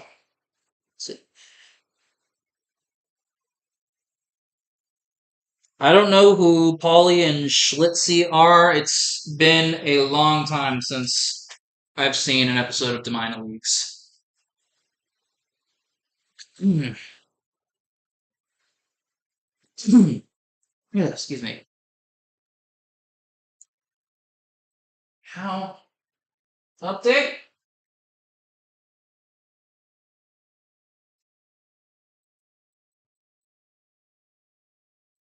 Let me put the key back on,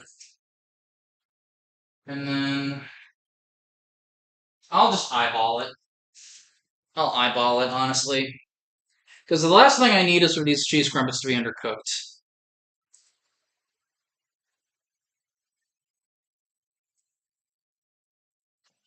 Because where's that picture?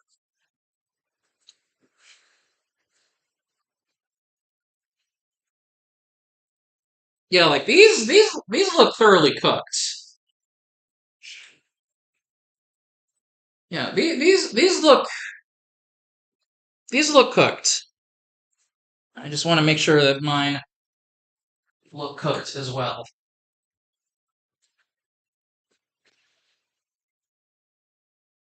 So-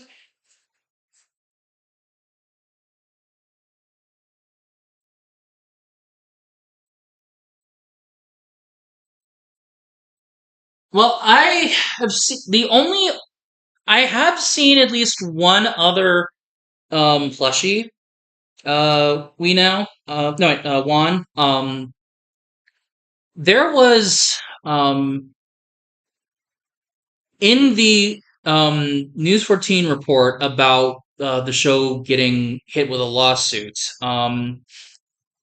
They had a picture that was chock full of merchandise, and it looked like there was a squeaky pillow.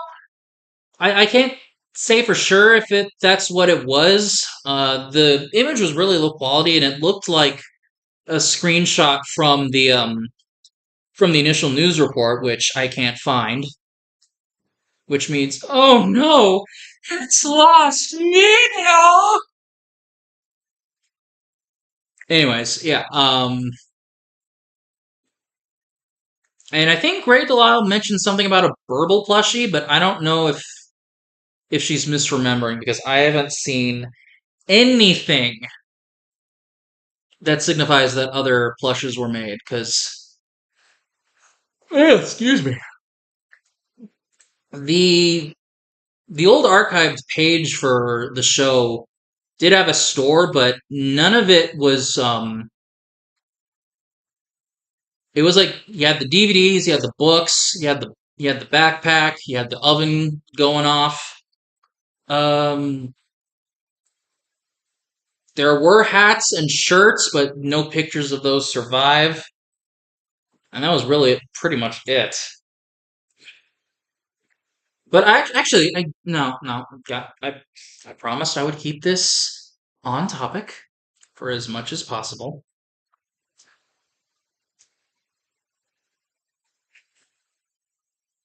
Oh, every time I open that, I just get blasted with super hot air. Uh, actually,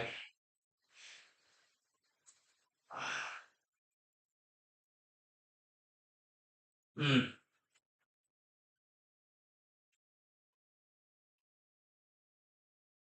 I swear to God, if I end up burning these,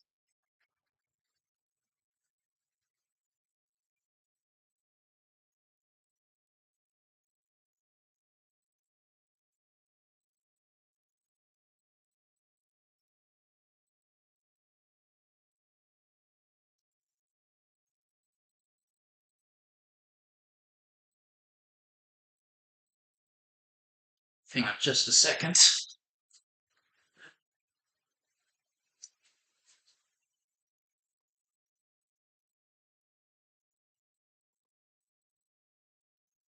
There we go.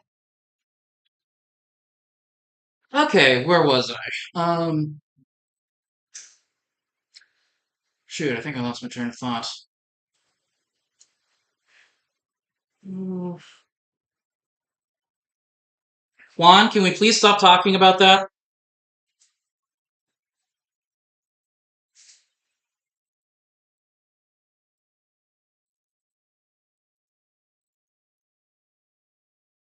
There is a time and a place, and that time and place is never.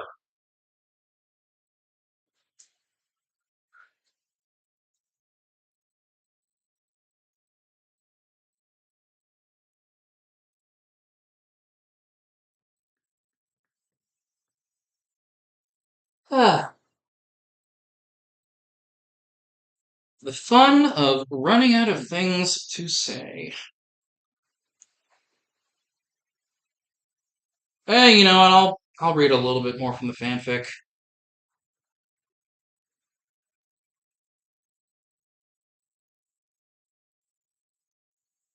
is what I would say if the Google Drive would cooperate with me.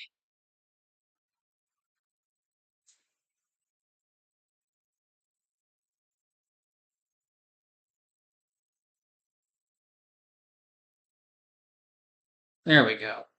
Okay. Let me do another flashback because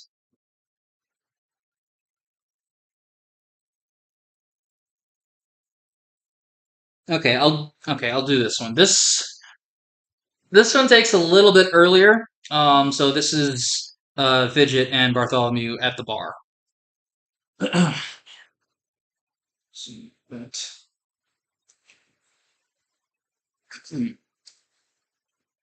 actually, yeah, I'm starting to get okay. It's quick. It's quick. Fidget, did I ever tell you how cute you look in that scarf? Barty, shut up. There are people sitting next to us. Fidget was sitting at the bar next to Bartholomew, watching him down a mug of beer. The bar was sparsely populated that night. There weren't any planned acts until much later, so the only entertainment on offer was the lone piano player.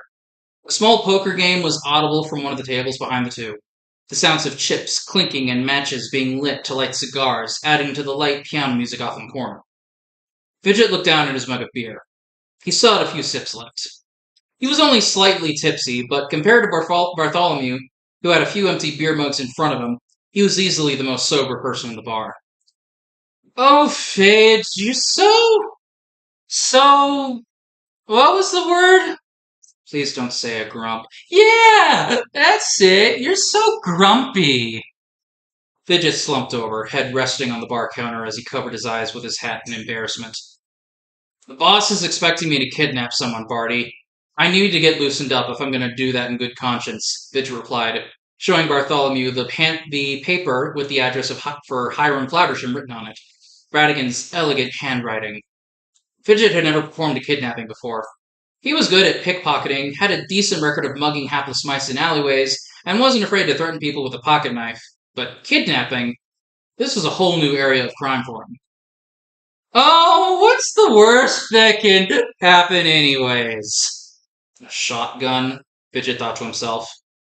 They ain't home, Fidget lied, taking another swig of his beer. If they ain't home, what am I going to tell the boss? Sorry, boss, it seems the Flavershams are at the opera tonight. Bartholomew wasn't paying that much attention. He was usually a good listener, but that was a rare occurrence, as it didn't take him long to be completely zoned out when he had a drink in his hand. You'll do fine, Fidge. You do better than me. I probably couldn't even pick the lock. Barty, the reason I rarely encourage the boss to let you go out is I'm worried about you when you're out on your own.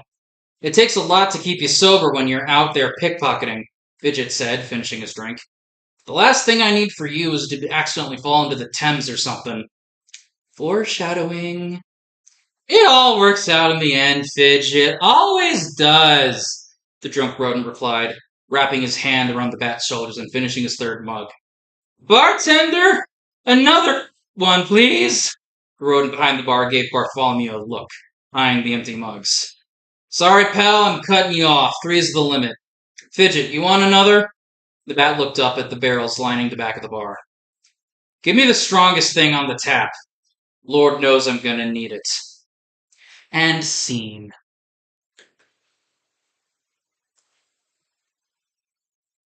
Uh, yeah, I think Q&A time is over if no one else is coming up with anything.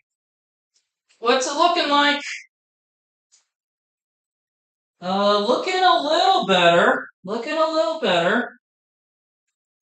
Let me give him a tap test. Let me see. Actually, you know what? You know what? At the risk of them burning, I think I'm just gonna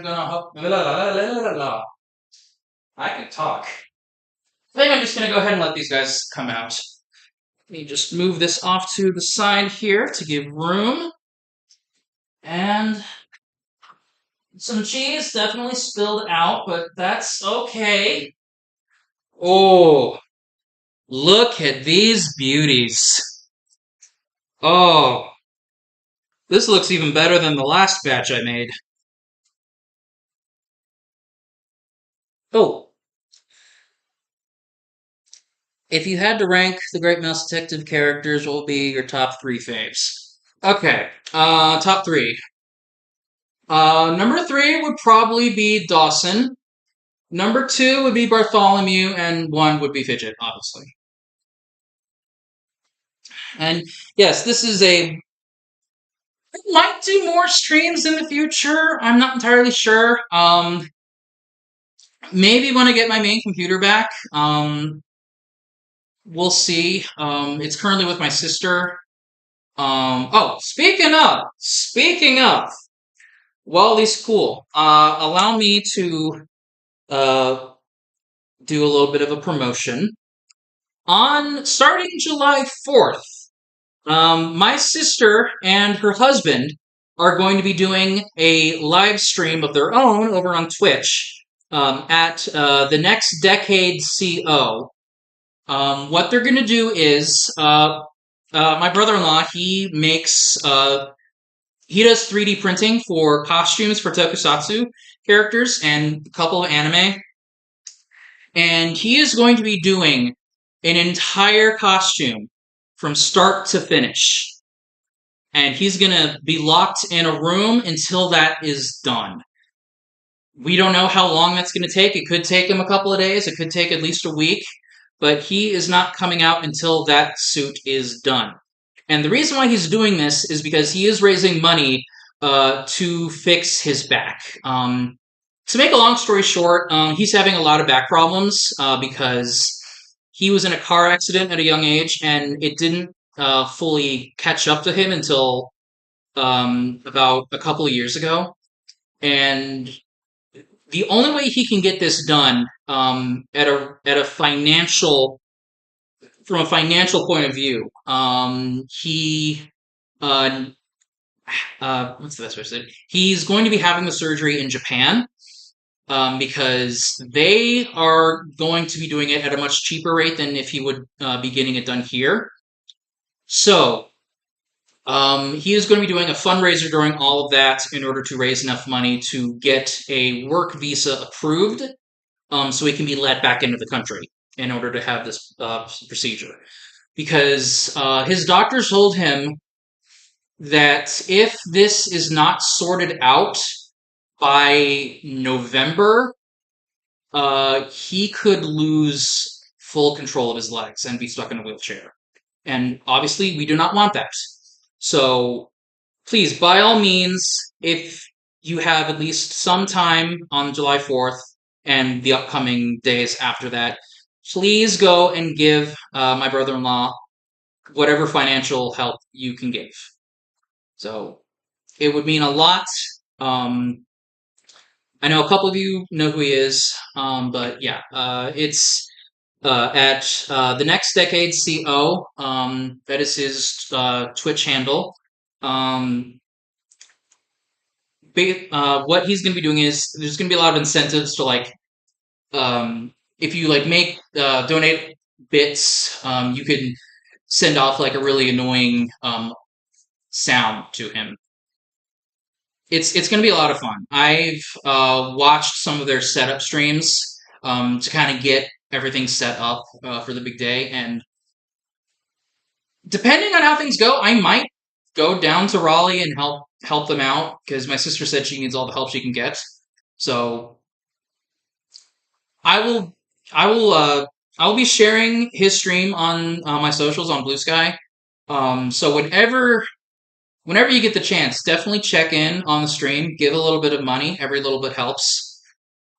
And yeah, I cannot wait to see what it is he's going to be making because he has a lot of 3D printers.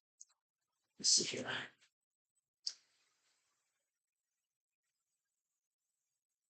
I mean, it's don't feel sorry for me.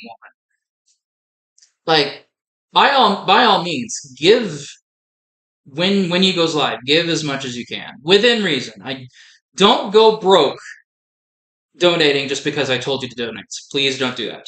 Donate responsibly. If you If you can't donate, spread the word. Tell your friends, tell anyone who is interested in tokusatsu that he is doing a charity stream.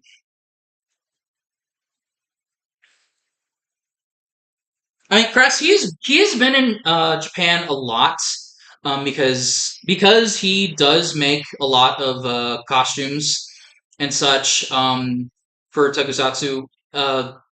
He has been able to like make some connections in Japan, and like most of the time that he and my sister go over to Japan, it's mainly for business, never really for tourism stuff, because um, it is a work visa. That is the only way he is really allowed in the country right now. So, all right, let me see how. Let me go ahead and remove these from the muffin tin and close the oven door. All right.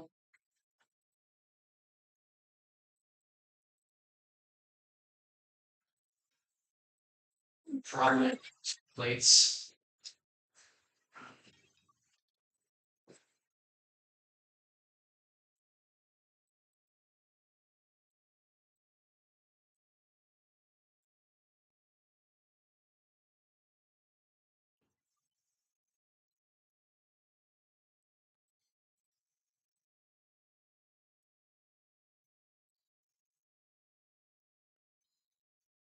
Cut around the cheese here. Oh shoot. Okay, actually. Oh, they just come right out. Okay. Just do a bit of landscaping here to remove some of the charred bits of cheese here.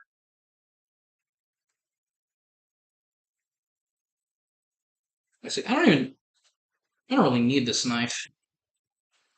They're cooled down enough.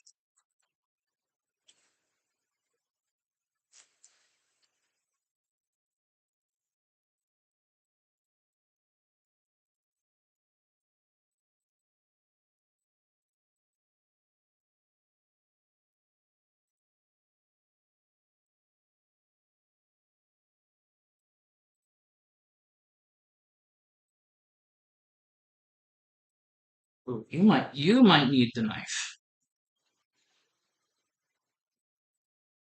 There we go. All right.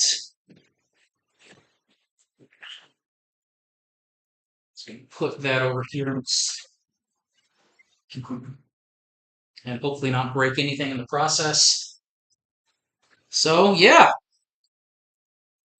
Miss Judson's cheese crumpets at yours. Oh wait, I can't give them to you. I'm sorry.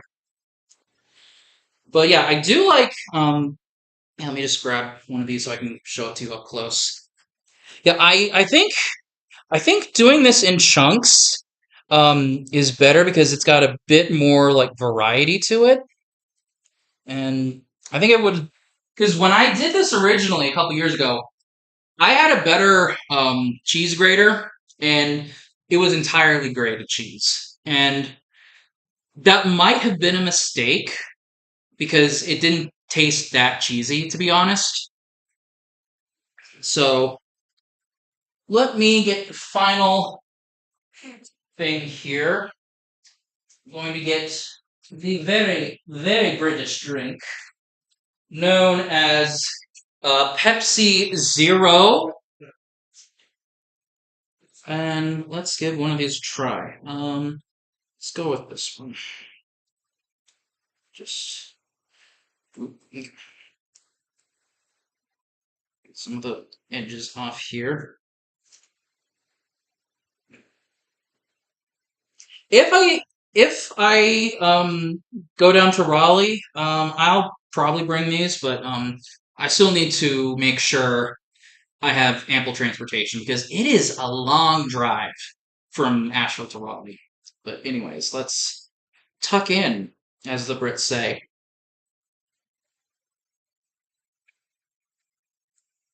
Ooh, ooh, it's hot.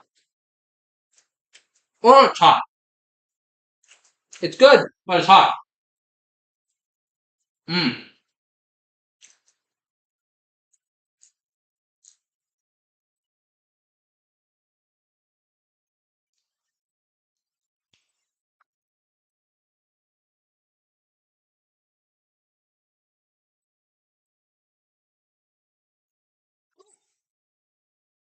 Oh. Okay. Yeah, there's a. So you can see the inside there. Nice and gooey in there. Let's take another bite. Ooh. Ooh. There we go. Mmm. Oh, yeah. Oh, this is amazing. Definitely better than the last batch. Yeah. Crumbling the cheese is better. Crumbling the cheese is leagues better.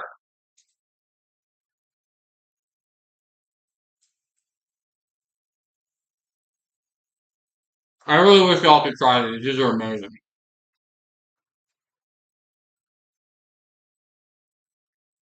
Especially warm. Still got a melty cheese vibe to it.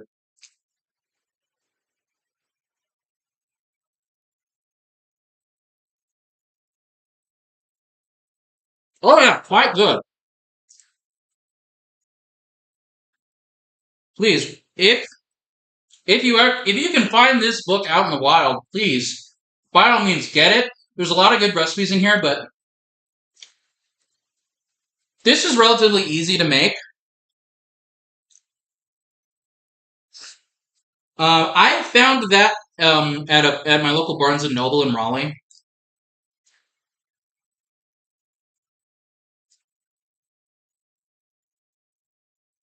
Beware that usually has a lot of cookbooks.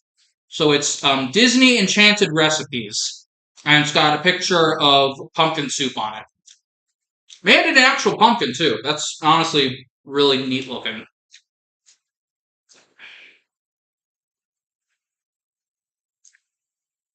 Mm.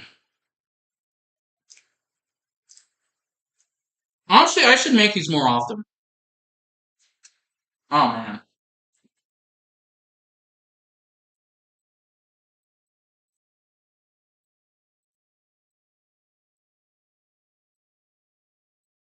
Mm.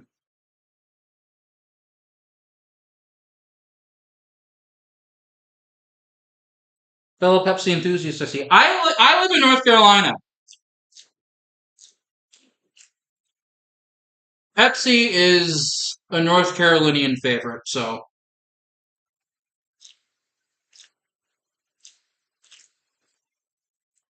I've been to the place, the birthplace of Pepsi, the pharmacy that's in downtown New Bern, where it was made officially. It's a little museum in there. You can get learn about the process, get some nice souvenirs, learn a little history. Definitely a lot of fun.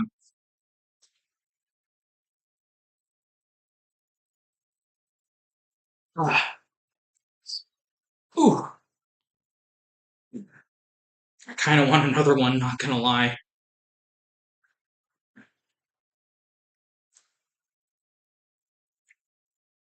Ugh. Okay, I'll allow myself to have one more, but after that, the rest of these are going in a Ziploc bag because I don't want to overdo it. It's quarter after 5, and I should be getting dinner started because I don't want this to be my dinner. Excuse me. Oh my gosh. All right. While I have one more, we'll do one more round of questions, and then after that, I think I'm gonna call it because I have done everything that I wanted to do on this stream, and I showed you guys all well, about 95% of my Great Mouse Detective collection. I got to answer a couple of questions, made these cheese crumpets again, and and I got to hang out with you guys. Are you gonna publish your fic like on AO3 or Wattpad? I don't know. I honestly don't know. I had heard horror stories of both places, and I don't want to get the story lost in the mix over there. I mean, what I would like to do is like do a full on reading and just have that on the channel. Um, but I would need someone to do the voice of Fidget, because his voice is notoriously hard to pull off. Because what they did was Candy Candido, his voice actor, he can do a really, really deep voice. You've probably heard him in other Disney movies. He was the Indian chief in Peter Pan. He was one of Maleficent's goons in Sleeping Beauty. And he was the crocodile guard from Robin. And what they did was he did all of his voices as normal, but then they sped it up in post and pitched it high. And I don't know. It depends on who can do that without needing to pitch their voice up. I don't know. I'll once I get this story finished, I'll probably put out an open casting call. But I don't know when I'm gonna finish it. Because there are a lot of routes I want to take this fic, but it all depends on what I actually put down.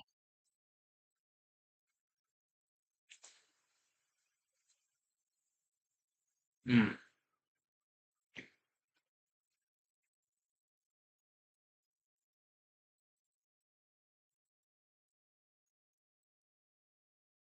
So welcome to the mukbang portion of the stream. Give me money. No, just kidding. Or do. I'm not a teacher. I wasn't planning on this being a fundraising stream. I could have put a tier of reading the entire fic from start to where I have it off, but I don't know. Your money could go towards better things, like my brother-in-law stream.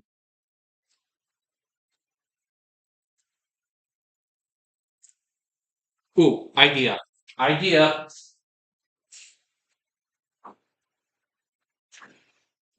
Butter spread.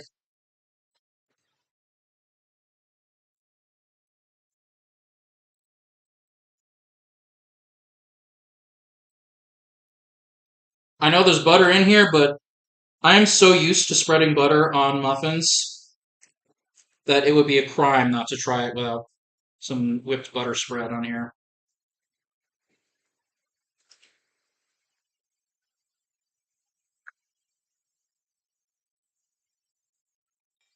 Let's give this a try.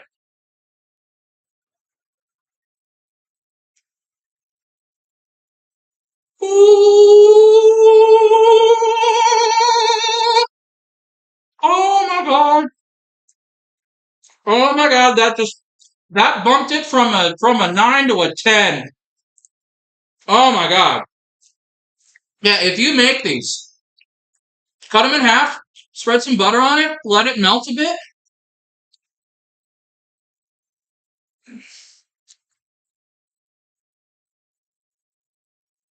Mm.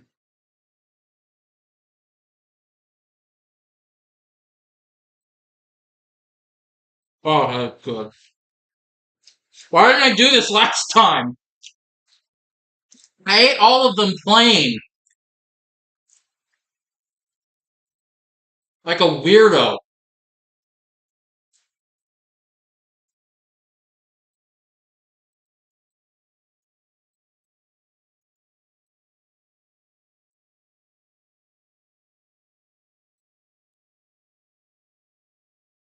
I mean, I might make these again for Thanksgiving.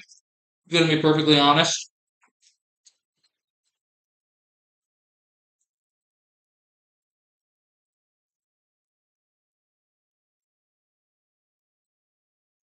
I used to watch you back when you were the DeviantArt guy. Oh my god. Yes, that was me. That was a long, long time ago.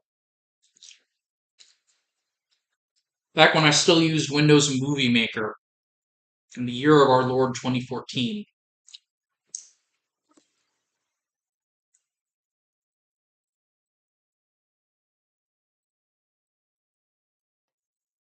I'm not that embarrassed by them.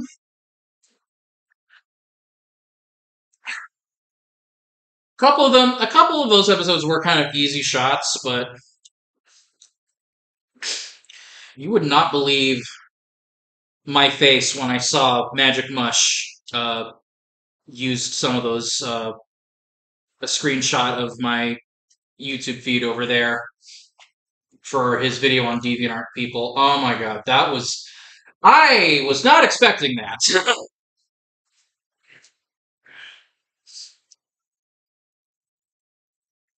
I'm glad you think of me as a YouTube classic, but man, I would not want to touch DeviantArt again with a 10-foot pole. Okay, well, before I sign off for this stream, I just want to get a little something off my chest. Oh, would I ever consider? You think Disney would ever consider making a live-action version of Great Mouse Detective? God, I hope not. I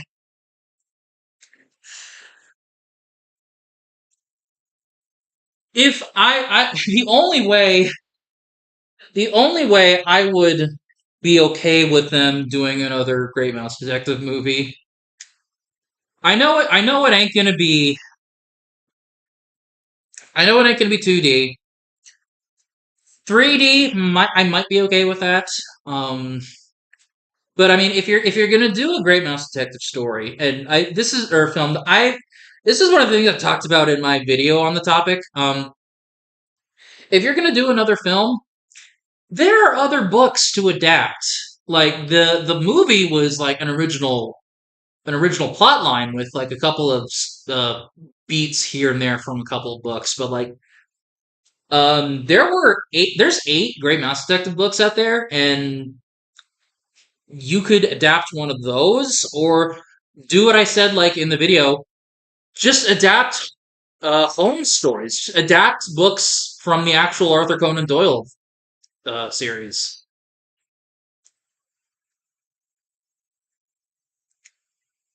Who would you want like to see involved in the production? Actors, production staff, etc.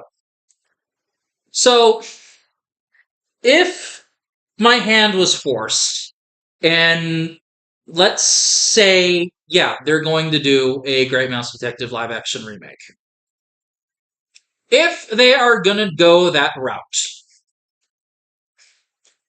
I definitely would not mind if they changed the ending to Fidget Living. And you know what? In terms of actors, I could see Tom Kenny pulling the voice off. Because he did a similar voice for Mitch from Powerpuff Girls and Sumo from Clarence. Like, if you take the voice that he does for Clarence, ironically pitch it down a bit, you might have something. Have all the characters be Jim Henson puppets. That sounds such like a good idea! Fuck! Saurus! Oh my god! That sounds amazing. I would unironically be down for that. Oh my god.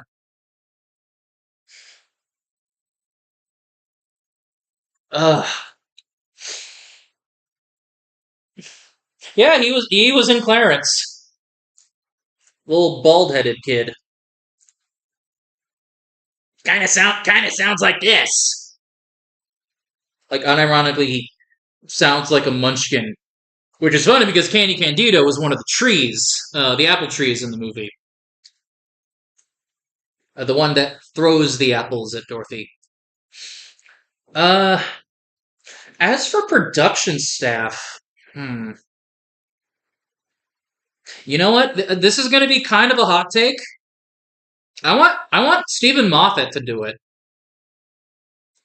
I unironically, I would be fully on board if Stephen Moffat was the one doing it because not only has he done an actual adaptation of Sherlock, the one with Benedict Cumberbatch, uh, did you see The Adventures of Tintin, the movie that he co-wrote? That was a good movie.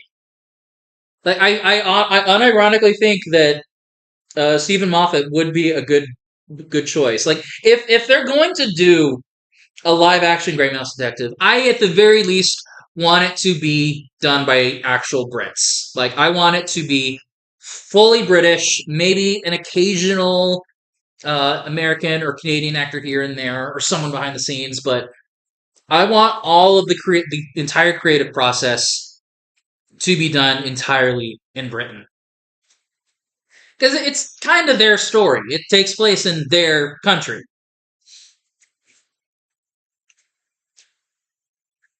And yeah, that is the only way I would accept a live action Great Mouse Detective. And I have a sneaking suspicion that even if it is a live action remake, it's not going to be really live action now, is it? If all of the characters are just going to be walking, talking mice and bat and frog, lizard. It's gonna be in the Lion King realm, which that's the thing. Like it's either a complete one to one with only minor things added, or they just go completely off the rails. And I don't know which. I don't know which one will be better in this concept. Juan, please stop apologizing. Where was I? All right, but yeah. Actually, I'm curious. Let me check something real quick. I want to see if Disney has actually made any sort of acknowledgement on socials that it is the anniversary. I need to know. Let's see here.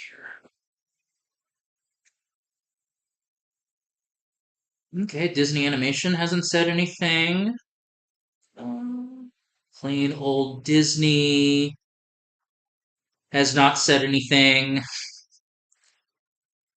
The Disney Plus account hasn't said anything.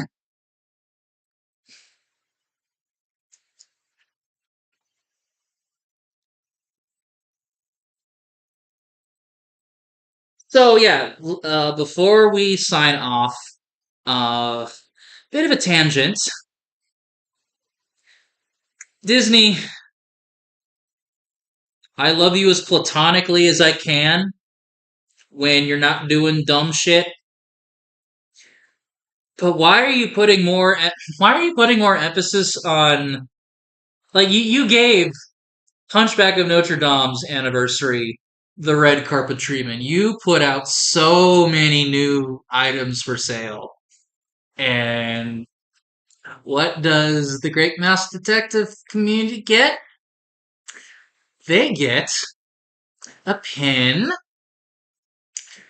They get they get a bunch of digital trading cards, which may or may not be NFTs, and that's really kind of it. Because man, for the film that saved your behind after the Black Cauldron flopped and a Care Bears movie beat you at the box office, you don't really take that much care and attention to the movie, especially on an anniversary as big as the 40th. Like I unless they have something planned for the 50th anniversary. I mean, maybe, but I don't want to wait 10 more years. I would have really loved if they did more than just a single pan and some digital trading cards when you could have done that physically. I don't know why I'm talking all southern like now. Maybe that's just how it is when I get annoyed. But really, like, why why do you not give a toss about this movie, Disney? I don't want to say I did more to celebrate this anniversary than you guys are, but I mean, look what I've done in these past few hours. I made a recipe. I showed off a lot of stuff that I own. I made a custom shirt to show how much I love this movie. And all I get is a pin.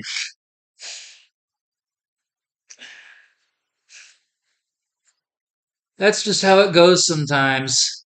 You're part of a fandom, and the main company who made it, they don't think much of it. So I think what I'm gonna do is I'm just gonna write a strongly worded letter to Disney and just kind of say, hey, I know y'all did some things for the set movie's anniversary, but it wasn't enough. Like if you why you you pulled out the red carpet for Hunchback, why can't you do the same for Great Mouse Detective? That's all I ask. And I hope someone okay, hoping that this happens is asking too much, but like man, if someone from Disney sees this live stream, hit me up. I have a lot of ideas. I have a lot of ideas. I know you guys don't take fan ideas, but come on. I don't want to call myself fandom VIP because I don't want to come off as being an egotist. But man, wouldn't it be nice if y'all gave a crap about this little mouse movie? Thank you, thank you. I'll be here all week. Tip your waitresses.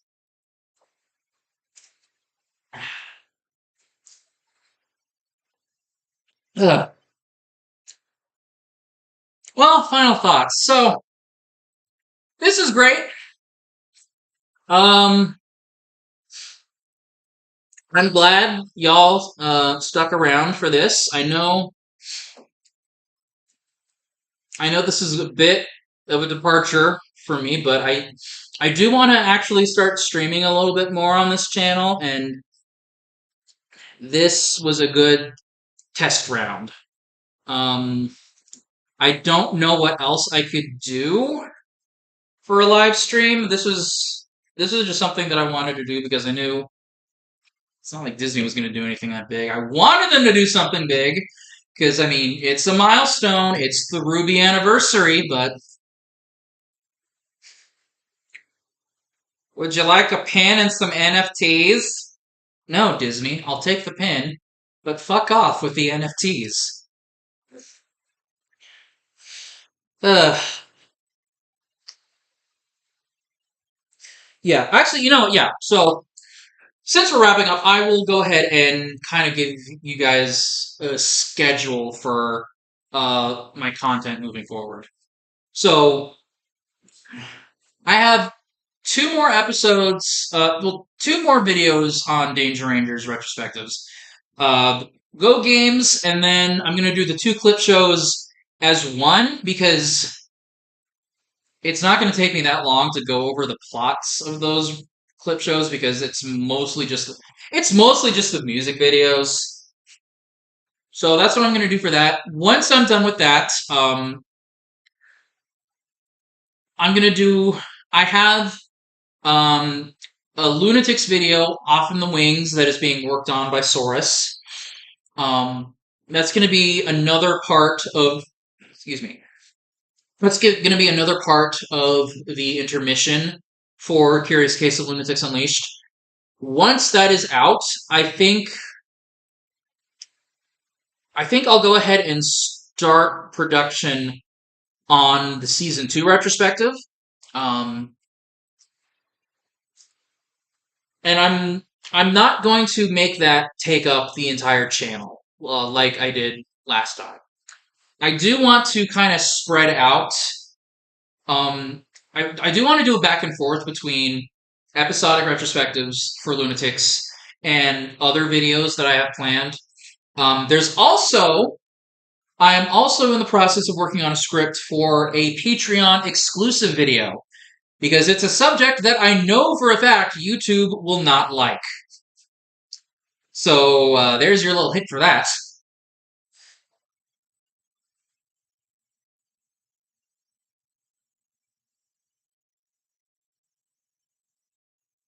We'll see, Crass. We'll see. Gaming stream. So the laptop that I'm streaming off of right now. This is the one that I got back in December because the crap top that my mom left me when um, turns out that was about as powerful as a school laptop, which means you can only use it for schoolwork. Try to run anything else, it is going to fly out. So this can I've streamed a lot of games on Discord. However, even that has its limits. It doesn't really like 3D games that much. Um, at best, I can do Jackbox stuff. I can do Rift Tracks. I can do mainly party games. The occasional odd point and click. But like full on multiplayer stuff, like golf with your friends or uh, I don't know, Among Us. I don't know. Uh, that remains to be seen. I need to see if my computer likes running those because uh, it does warm the laptop up, and the last thing I need is for it to overheat. So let me think. After Lunatics, there is another series I want to do. Not an episodic retrospective because this one has a lot more episodes, and that would really take the wind out of my sails. But I do want to do like a full on look at another obscure '90s cartoon. Uh, that honestly I should stream in the Aniverse Discord server.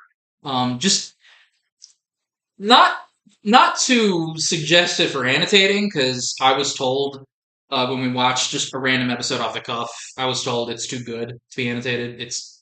It's too competent, is what I was told. But I do want to just rewatch it and binge the whole thing in the server again, just so I can get other people's thoughts on it. Um, but yeah, look forward to that to those who are in the Aniverse server. Another thing I want to do is I have been wanting to talk about this show for a while now. I've mentioned it a couple of times in some of my videos. There is this syndicated religious drama called Insight. I found out about it when I was looking for Jerry Hauser footage. And man, that show has a lot of stuff worth talking about.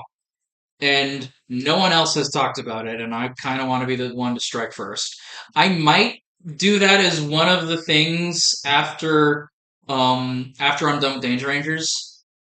It really all depends on how quickly I can get these done because I have without giving it away, I have plans for the final Danger Rangers video. I have lots of ideas for it, and I want to make sure that they get pulled off without a hitch.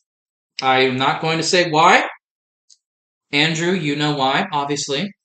But other than that, it is None of your business.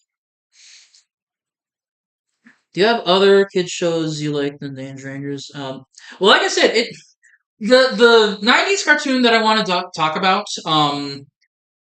It is a kids show, but it's more geared towards like older kids, like preteens. Like this cartoon goes places that, let's just say, it's a syndicated show, so it's not bogged down by standards and practices. So that's the one I want to talk about next. I know I mentioned way back in the initial Curious Case teaser, I was going to do videos on Class of 3000 and Fusion Fall, and there was one more. I can't remember it off the top of my head.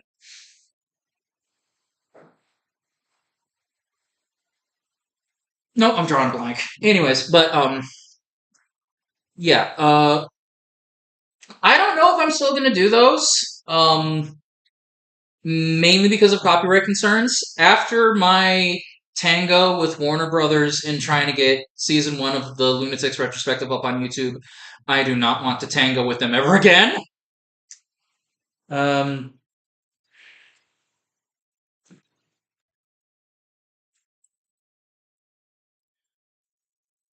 Fusion Fall, that one is a bit easier for me to do because all I have to do is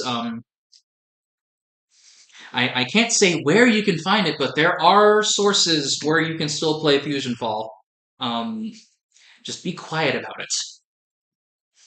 So I can easily you know what? I could live stream that now that I think about it. I could stream myself playing that and then use that for the video. Yeah, I think that's what I'll do. Uh, I just I question is which version do I do? Do I do the original or do I do the revised version? Oh, that's a question for another time. Okay, let's do one last round of questions before I end the stream because I do need to make dinner.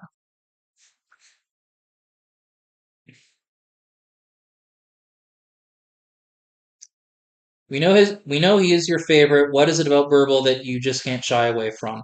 It's Kevin Michael Richardson's voice. Like he is one of my favorite actors. It's I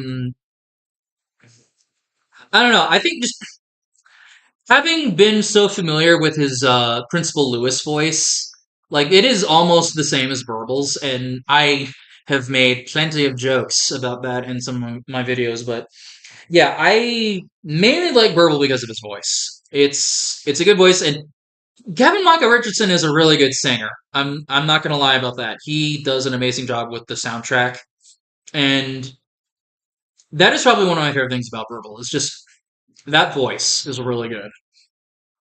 Opinions on DreamWorks. They're fine. They have a lot of ups and downs and a couple of in betweens. Um, Puss in Boots: The Last Wish was good. I don't know what else to say. I mean, DreamWorks is fine. I kind of have to.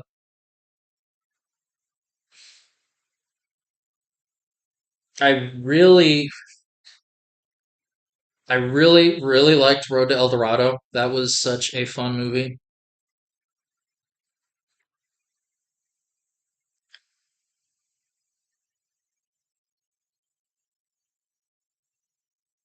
Okay, Juan. Thanks for oversharing. Sorry. Um, I'll take one more question. Make it count.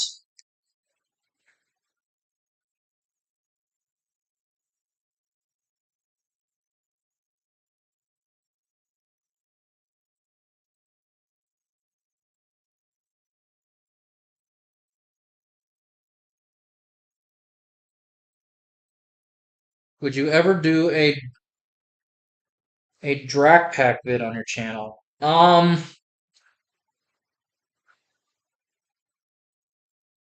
don't know.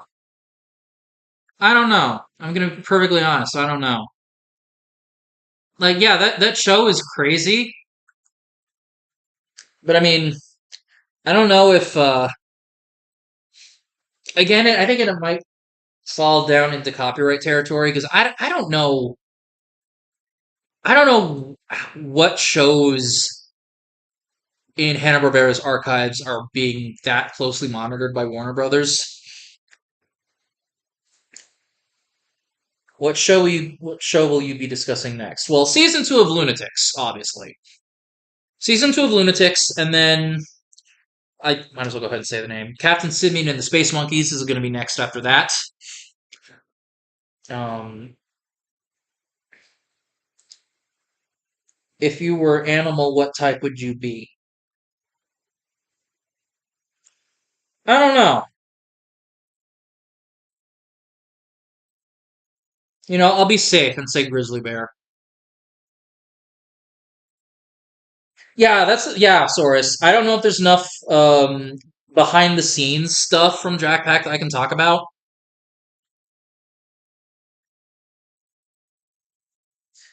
Yes, Juan, in the fact that Burble and Baloo are both bears.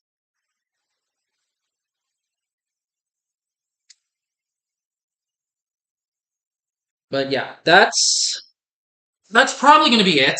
Um, oh my gosh, I've almost been live for 3 hours. I was not expecting it to last that long. I'll be perfectly honest. Um, so yeah, that is the plan for the channel moving forward.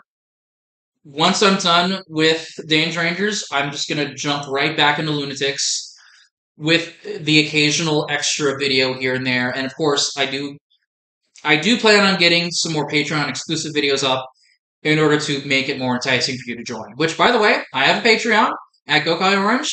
Feel free to subscribe to that if you would like to get updates on current videos that are in the works. I usually share little brief clips of them from time to time whenever I'm working on them.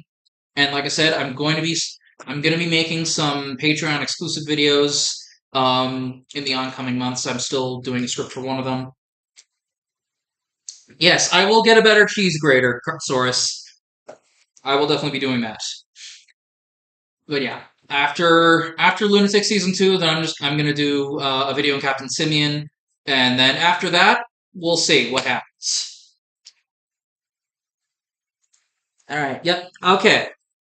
That is it. I'm not gonna beat around the bush any longer. Thank you guys for hanging out with me. Go watch The Great Mouse Detective if you haven't yet. I'll be doing that later this evening. Have a good rest of your evening, and I will see you guys next time I decide to do another live stream. So take care, and I will see you guys next time.